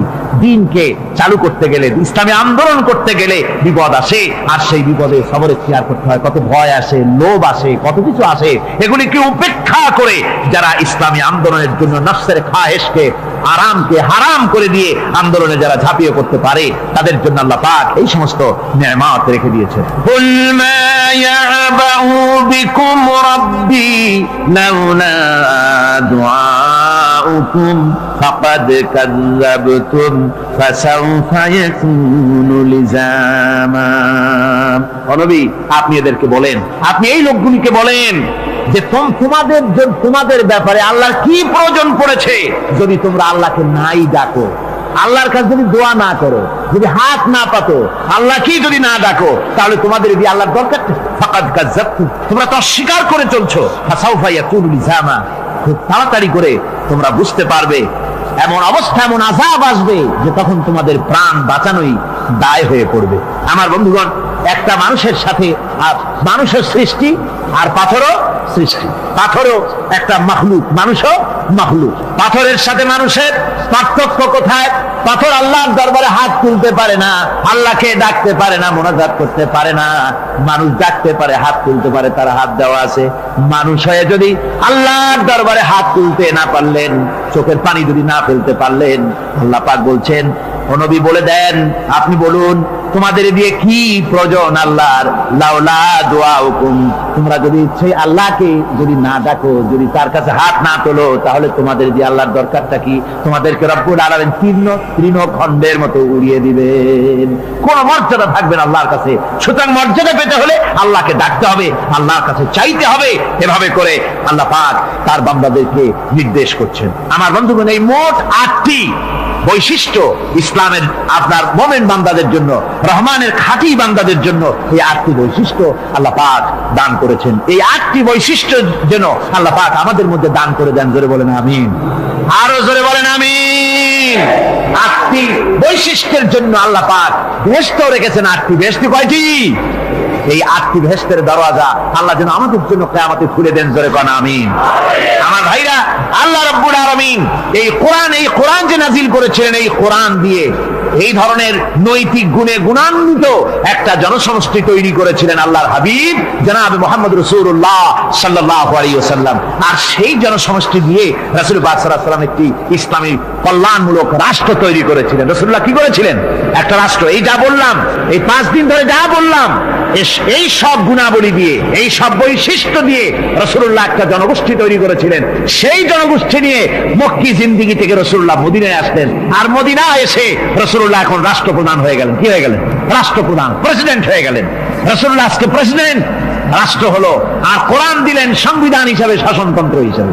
আল্লাহর নবী বললেন, আজকে আমি দেশবাসীকে এমন একটা কনস্টিটিউশন, এমন একটি সংবিধান দেশবাসীকে আমি দিলাম, যেই সংবিধানের বদৌলতে সমাজে আর চুরি থাকবে না, ডাকাতি থাকবে না, জেনা থাকবে না, ব্যভিচার থাকবে না। এর বদৌলতে মানুষ এখন দরজা খুলে ঘুমাতে পারবে, আর কোনো অশান্তি থাকবে না, চুরি হবে না, ডাকাতি হবে না, নারী ধর্ষণ হবে না, হত্যা হবে না, আরামের জমিন হয়ে যাবে, আর মানুষ শান্তিতে বসবাস করতে পারবে। হুজুর বললেন, খায়রুল কুরুনি কারনি, সর্বশ্রেষ্ঠ যুগ হচ্ছে আমার যুগ। আমার বন্ধুগণ, কোরআনের সমাজই ছিল পৃথিবীর সর্বশ্রেষ্ঠ সমাজ। সেই সমাজ ব্যবস্থাকে আমরা ভুলে গিয়েছি। আজকে সমাজতন্ত্র ব্যর্থ হলো কেন? কমিউনিজম ব্যর্থ হলো কেন? ব্যর্থ হওয়ার একমাত্র কারণ হলো তারা মানুষকে খেতে দিতে পারে নাই, পড়তে দিতে পারে নাই। পুঁজিবাদও ব্যর্থ, সমাজতন্ত্র ব্যর্থ। আসলে ওরা বলেছে আমরা সবাইকে সমান করে দেব, খাইতে দেব, পড়তে দেব, কাপড় দেব, চোপড় দেব, ওষুধ দেব, তোমাদের মৌলিক অধিকার, মৌলিক প্রয়োজন মিটাবো, এগুলি সব তারা বলেছে। কিন্তু মৌলিক প্রয়োজন মিটাতে পারে নাই। 70 বছর যেতে পারলো না, বিদায় হয়ে গিয়েছে। মৌলিক প্রয়োজন মিটাতে পারে শুধুমাত্র কোরআন। কে মিটাতে পারে? জোরে বলেন, কে পারে? কোরআন পারে মানুষের মৌলিক প্রয়োজন মিটাতে। তাই এই কোরআনে কারীমকে আল্লাহ রাব্বুল আলামিন অবতীর্ণ করলেন। আর কোরআন দিয়ে রাসূল পাক সাল্লাল্লাহু আলাইহি ওয়াসাল্লাম একটা সমাজ তৈরি করলেন, এমন সমাজ যেখানে রাষ্ট্রপ্রধানের পেট ফুলে উঠলো না খাইয়া, রাষ্ট্রপ্রধানের বিরাট বিল্ডিং উঠলো না, বিদেশে টাকা জমা হলো না। আজকে আমরা দেখি পৃথিবীতে কত জায়গায় রাষ্ট্রপ্রধান নিজের ছেলেবেলে নাই, হাওলাত করা ছেলে একটা, তাও যদি এত টাকা পয়সা বিদেশে জমা করে, তাহলে মানুষেরা মন্তব্য করে যদি নিজের ছেলে থাকতো তাহলে তো গোটা বাংলাদেশ বিদেশি ব্যাংকে জমা দিয়ে দিত। ইসলাম পৃথিবীতে এসেছে মানুষকে এমন এক শান্তির বিধান দিতে। রাষ্ট্রপ্রধান মুহাম্মদ রাসূলুল্লাহ সাল্লাল্লাহু আলাইহি ওয়াসাল্লাম মানুষ খাবার পেয়েছে, দরজা খুলে ঘুমাবার সুযোগ পেয়েছে। আজ হযরত আবু হুরায়রা রাদিয়াল্লাহু তাআলা আনহু বলেন, আমি রাসূলুল্লাহর কাছে গেলাম, হুজুরকে গিয়ে সালাম করলাম। আল্লাহর নবী সালামের জবাব দিলেন, কিন্তু দেখতে পেলাম মুখ নড়ে, আওয়াজ বেরোলো না। কারণ কি? কাছে গিয়ে দেখি নবীজি ক্ষুধার যন্ত্রণায় কথা বলতেছেন, আওয়াজ বেরোতেছে না। এত ক্ষুধা লেগেছে আল্লাহর নবীর। 2-4 দিন চলে গেছে, খাবার নাই। রাসূলুল্লাহ সমস্ত গনিমতের মাল, যাকাত সদকার মালগুলি, খাদ্য দ্রব্যগুলি 2 হাতে বিতরণ করেছেন। নিজের পেটে খাবার নাই, মানুষকে দিতেছেন। দিতে দিতে এশার নামাজ পড়ে নবীজি ঘরের মধ্যে প্রবেশ করে হযরত আয়েশা সিদ্দিকা রাদিয়াল্লাহু তাআলা আনহাকে দেখে বলেন, আয়েশা রে, সারাদিন কষ্ট করেছি, দারুণ ক্ষুধা লেগেছে, তাড়াতাড়ি করে কিছু খাবার আমারে এনে দাও। হযরতে আয়েশা হুজুরের ক্ষুধার্ত শ্রান্ত ক্লান্ত চেহারার দিকে তাকাইয়া হযরত আয়েশা কেঁদে ফেলেছেন। হযরত মা আয়েশা কাঁদেন আর বলেন, ইয়া রাসূলুল্লাহ, হে আল্লাহর নামের কসম করে বলি, আমি আয়েশার ঘরে কোনো পানি ছাড়া কোনো খাবার নাই। এই ছিল রাসূলের আদর্শ। আল্লাহ পাক বলে, বান্দা যখন আমাকে ডাকে, আমি বান্দার একদম নিকটে, তার ঘাড়ের চাইতেও নিকটে। ওয়া নাহানু আকরাবু ইলাইহি মিন হাবলিল ওয়ারিদ। আমি আমার বান্দার সারা যে রগের উপরে তার মাথা, এর থেকেও আমি আমার বান্দার বেশি নিকটে। সুবহানাল্লাহ পড়ে। আমি তোমার কাছে, আমার কাছে মাপ চাও, যত বড় গুনাহ হোক। ওয়া ক্বালা রাব্বুকুম উদউনি আস্তাজিব লাকুম। তোমার প্রভু তোমাকে ডেকে বলেছে, আমাকে ডাকো, আমি মাফ করে দেব। সুবহানাল্লাহ। কত বড় কথা, আমাকে ডাকো, নিরাশ হয়েও না, হতাশ হয়েও না। আল্লাহর গজব বেশি না রহমত বেশি? আল্লাহর রহমত বেশি। হাদিসে কুদসির ভিতরে এসেছে, আল্লাহ পাক বলেছেন, কোন বান্দা যদি আমার দিকে এক বিগত অগ্রসর হয়, আমার রহমত তার দিকে এক হাত এগিয়ে যায়। কোন বান্দা যদি আমার দিকে হেঁটে আসে, আমার রহমত তার দিকে দৌড়ে যায়। বান্দা যখন আল্লাহর দরবারে দুহাত উঁচু করে চোখের পানি ফেলে দেয়, মুসলিম শরীফের হাদিসের ভিতরে এসেছে, গভীর রাত্রে, রাতের তৃতীয় অংশে আল্লাহ রাব্বুল আলামিন প্রথম আকাশে আসেন আর ডেকে বলেন, পৃথিবীতে আছো নাকি কেউ গুনাহ করে জীবন বরবাদ করে দিয়েছো, আমার কাছে মাপ চাও। ঋণগ্রস্ত আছো, অসুস্থ আছো, অপমানিত আছো, কে আছো মাজলুম, আমাকে ডাকো, আমার কাছে বলো, আমি ডাকে সাড়া দেব, জীবনের আশা পূরণ করে দেব। ওই সময় যেই সমস্ত লোকেরা কাঁদে তাহাজ্জুদের নামাজ পড়ে, আল্লাহ জিজ্ঞেস করেন ফেরেশতারা, অমুক অমুক দেশ অমুক অমুক বান্দারা কাঁদে কেন? ফেরেশতারা বলে, রব্বুল আলামিন তুমি তো ভালো করে জানো। আল্লাহ বলেন, জানি, তবুও তোমাদের মুখে শুনতে চাই। তারা বলে, রব্বুল আলামিন তোমার এই বান্দা গুনাহ করেছি, গুনার জন্য মাফ চায়, জাহান্নাম থেকে বাঁচতে চায়। আল্লাহ পাক বলেন, ফেরেশতারা আমার এই বান্দারা আমারে দেখেছে নাকি? বলে দেখে নাই। বলে আমার দোজখ দেখেছে নাকি? বলে না, তাও দেখে নাই। আমার বেহেশত দেখেছে নাকি? বলে না, তাও দেখে নাই। আল্লাহ পাক বলেন, ফেরেশতারা সাক্ষী থাকো, ওরা আমাকে দেখে নাই, আমার বেহেশত দোজখ কিছুই দেখে নাই, শুধুমাত্র আমার নবীর কথা, আমার কোরআনের কথা বিশ্বাস করে আরামের ঘুমকে হারাম করে যেভাবে তারা কাঁদতেছে, সাক্ষী থেকে যাও ফেরেশতারা, আমার রহমতের দরিয়ায় জোশ মেরেছে, আমার ওই ক্রন্দনরত বান্দাগুলিকে আমি আল্লাহ মাফ করে দিলাম। সুতরাং মুমিন বান্দা যারা, আল্লাহর মুমিন বান্দা যারা, এই ঈমানের কোয়ালিটি, এটাও হতাশায় নিরাশায় ভেঙে পড়বে না। গুনাহ তো মানুষই করে, গুনাহ হয়ে গেছে, মাপ চাও। তোমার গুনাহ কদ্দুর? তোমার গুনাহ যদি হয় পাহাড় সমান, আল্লাহর রহমত আকাশ সমান। জাহান্নামের কঠিন শাস্তি থেকে বাঁচতে হলে আল্লাহর প্রতি ঈমান আনতে হবে। আর ঈমান আনলে যে কোয়ালিটি গুলি হওয়া উচিত, সেগুলি আমি আপনাদের সামনে আলোচনা করছি। এরপর আরেকটি কোয়ালিটি হবে মুমিনের, তা হলো কঠোর কঠিন বিপদে অবিচল থাকবে, বিপদে ভেঙে পড়বে না। বিপদ আপদ, শত্রুতা, ক্ষয় ক্ষতি যা কিছু হয় সবই আল্লাহর পক্ষ থেকে, এটা মেনে নিতে হবে এবং ধৈর্য ধারণ করতে হবে। বিপদ মুসিবত শুধু উম্মতের জন্য নয়, দুনিয়ার সমস্ত নবীদের বিপদ এসেছে, হয় নাই? নবীদের বিপদ আসে নাই? কোরআনে কারীম থেকে শুনুন, আল্লাহ রাব্বুল আলামিন বলেন, ওয়া কাযালিকা জাআলনা লিকুল্লি নাবিয়্যিন আদুওয়াম মিনাল মুজরিমিন।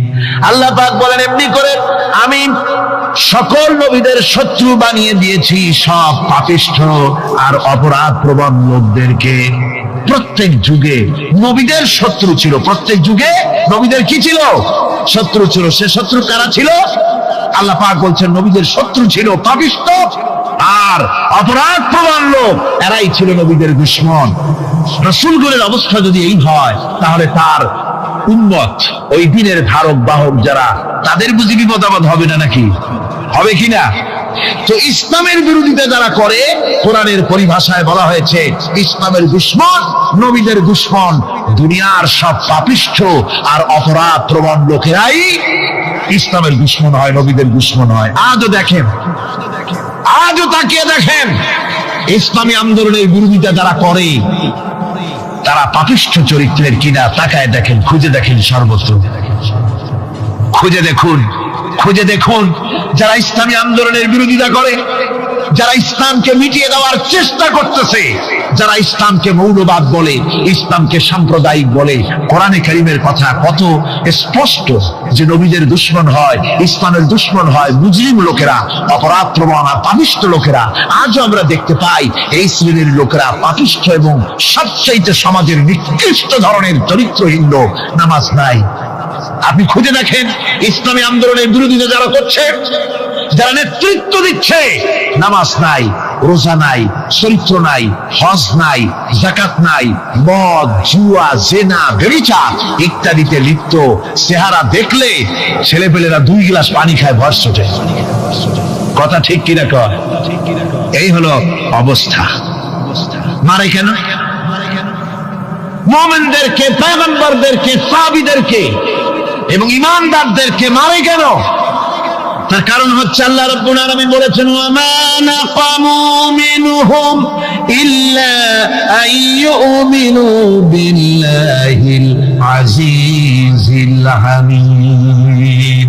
কাফিররা ঈমানদার লোকদেরকে অন্য কোন অপরাধী নির্যাতন চালায় না, নির্যাতন চালায় শুধু এই কারণে যেহেতু মুমিন লোকেরা পরাক্রমশালী, আল্লাহ রাব্বুল আলামিনের দ্বীনকে কায়েম করতে চায়, তার উপরে ঈমান এনেছে, এই কারণেই তারা মারে।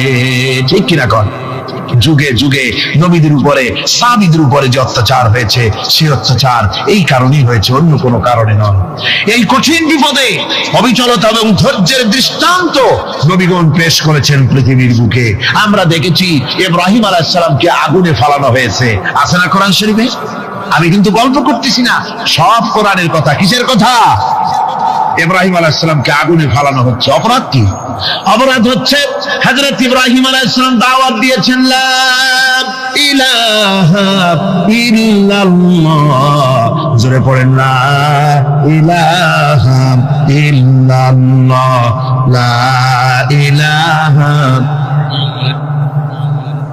লা ইলাহা ইল্লাল্লাহ মুহাম্মাদুর রাসূলুল্লাহ। হযরত ইব্রাহিম আলাইহিস সালাম দ্বীনের দাওয়াত দিয়েছেন, এক আল্লাহর দাওয়াত দিয়েছেন, ঈমানের দাওয়াত দিয়েছেন।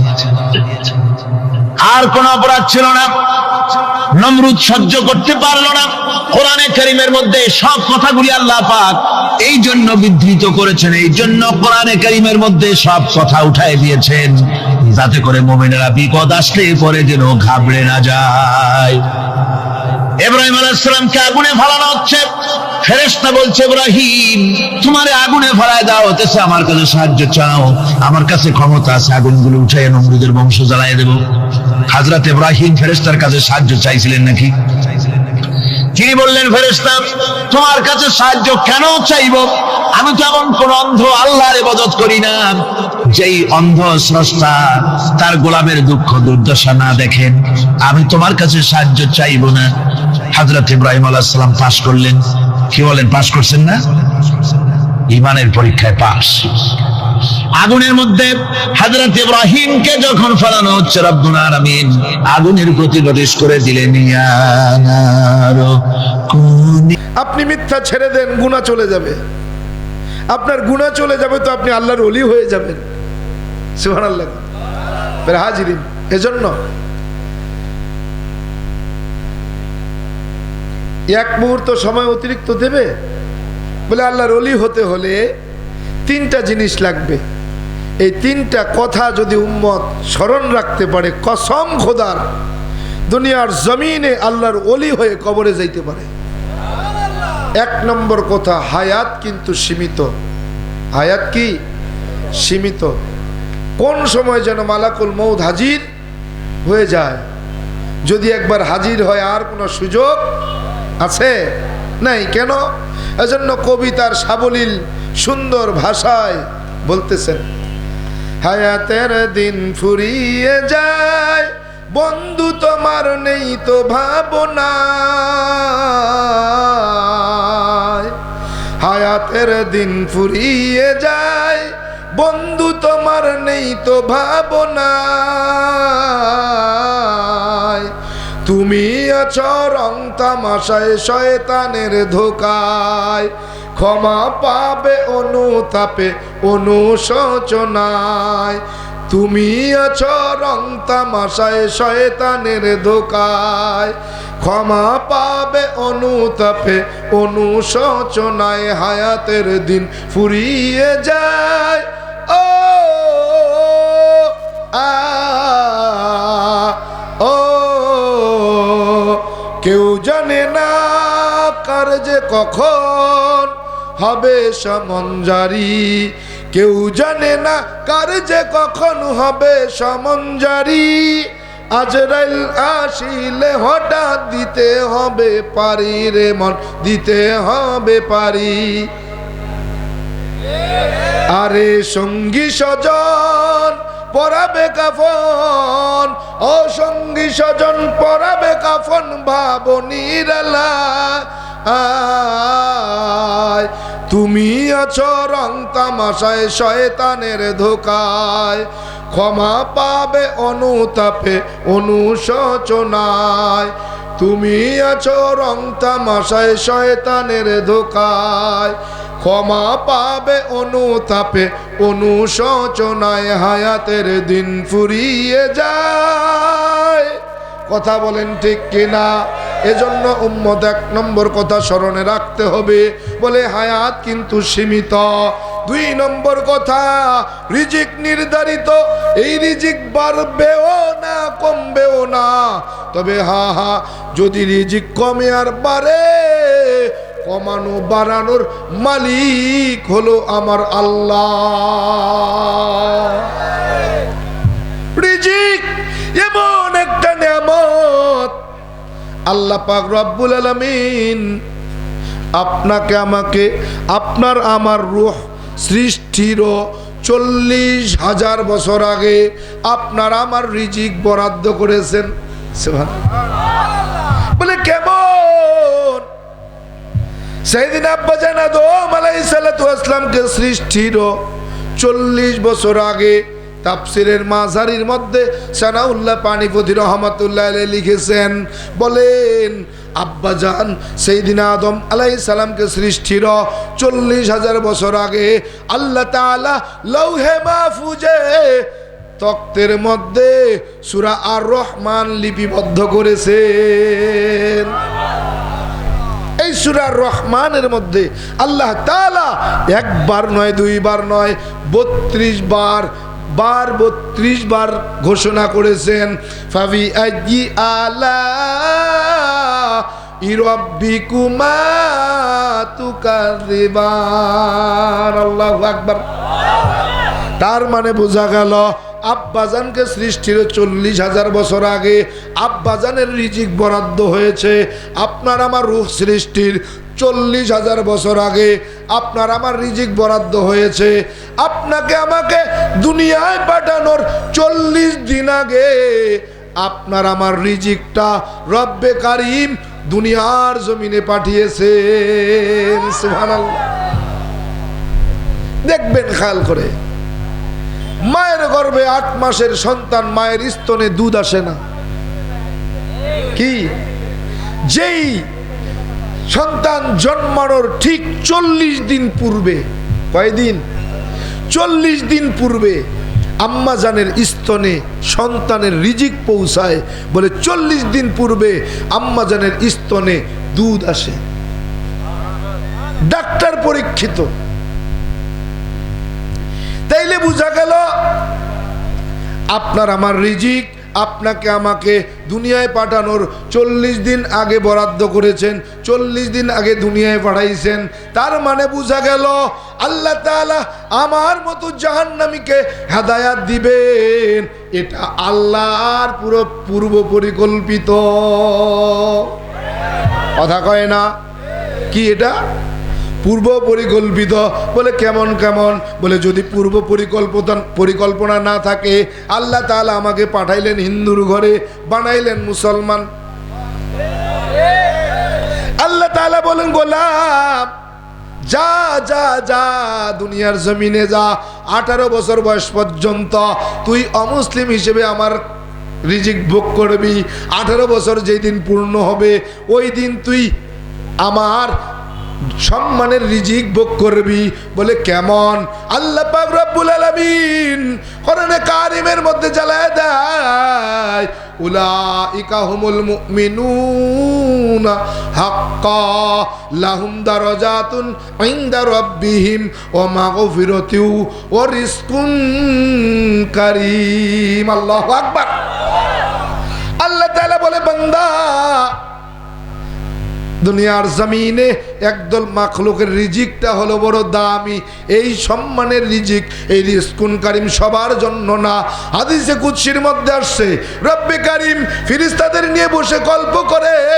আল্লাহ তাআলা জানায়, ও ফেরেশতারা শোনো, দুনিয়ার জমিনে যত মাখলুক আছে সমস্ত মাখলুকের রিজিক বন্টন করো তোমরা, কিন্তু দুনিয়াতে একদল মাখলুক আছে, দামি মাখলুক, যার রিজিক কোনো ফেরেশতা বন্টন করে না, আমি আল্লাহ নিজের কুদরতি হাত দিয়ে বন্টন করি।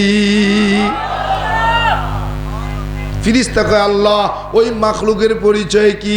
ওই দামি মাখলুক কারা? রাসূল আমার জানায়া দেয়, খায়রুকুম মান তাআল্লামাল কুরআনা ওয়া আল্লামা আও কামা ক্বালান নাবিয়্যু আলাইহিস সালাতু ওয়াস সালাম।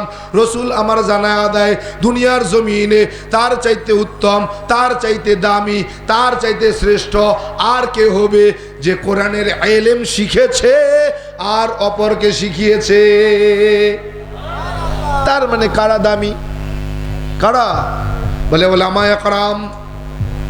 হযরতে আলী রাদিয়াল্লাহু তাআলা আনহু ডাক দেয়া বলেন, আয় উম্মতের দল, ভালো করে কান খুলে শুনে নাও। দুনিয়ার জমিনে দুইটা সম্মানের চেয়ার, এক নম্বরে ইলমের সম্মান, দুই নম্বরে সম্পদের সম্মান। দুইজনকেই মানুষ সম্মান করে চেয়ার দেয়, দুইজনকেই মানুষ সম্মানের খাবার খাওয়ায়। বলে হা হা, তবে দুইটার মধ্যে আল্লাহ তাআলা আমাকে সম্পদ দেন নাই, ইলম দিয়েছেন, আলহামদুলিল্লাহ। বলে কেন? বলে ইলম দিয়েছেন, আলহামদুলিল্লাহ।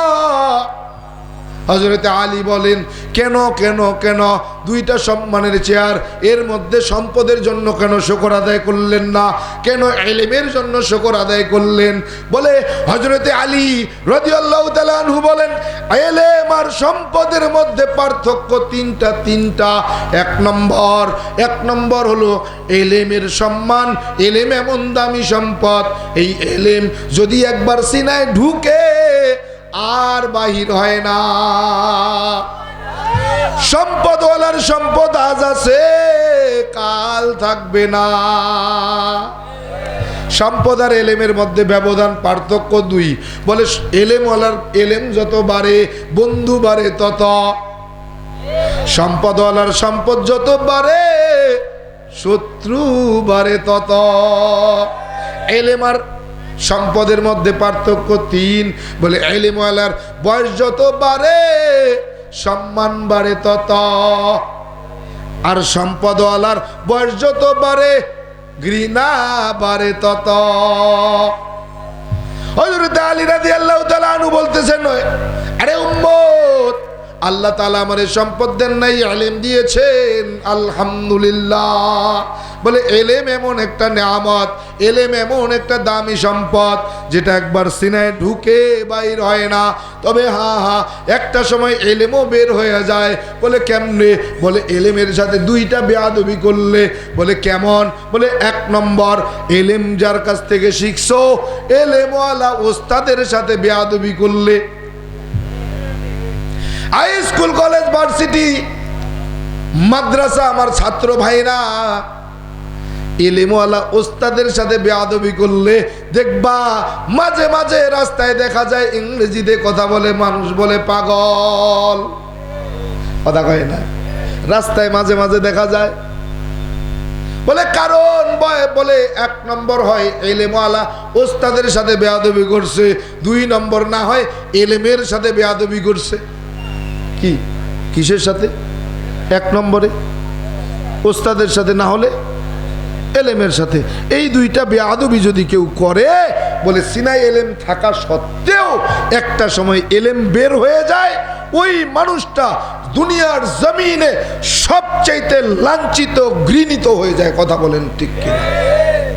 এত দামি হওয়ার পরেও লাঞ্ছিত ঘৃণিত হয়? বলে কারণ দুইটা ভুল। 1 নম্বরে এলেমওয়ালা ওস্তাদের সাথে বেয়াদবি, 2 নম্বরে এলেমের সাথে বেয়াদবি। হযরত আলী বলে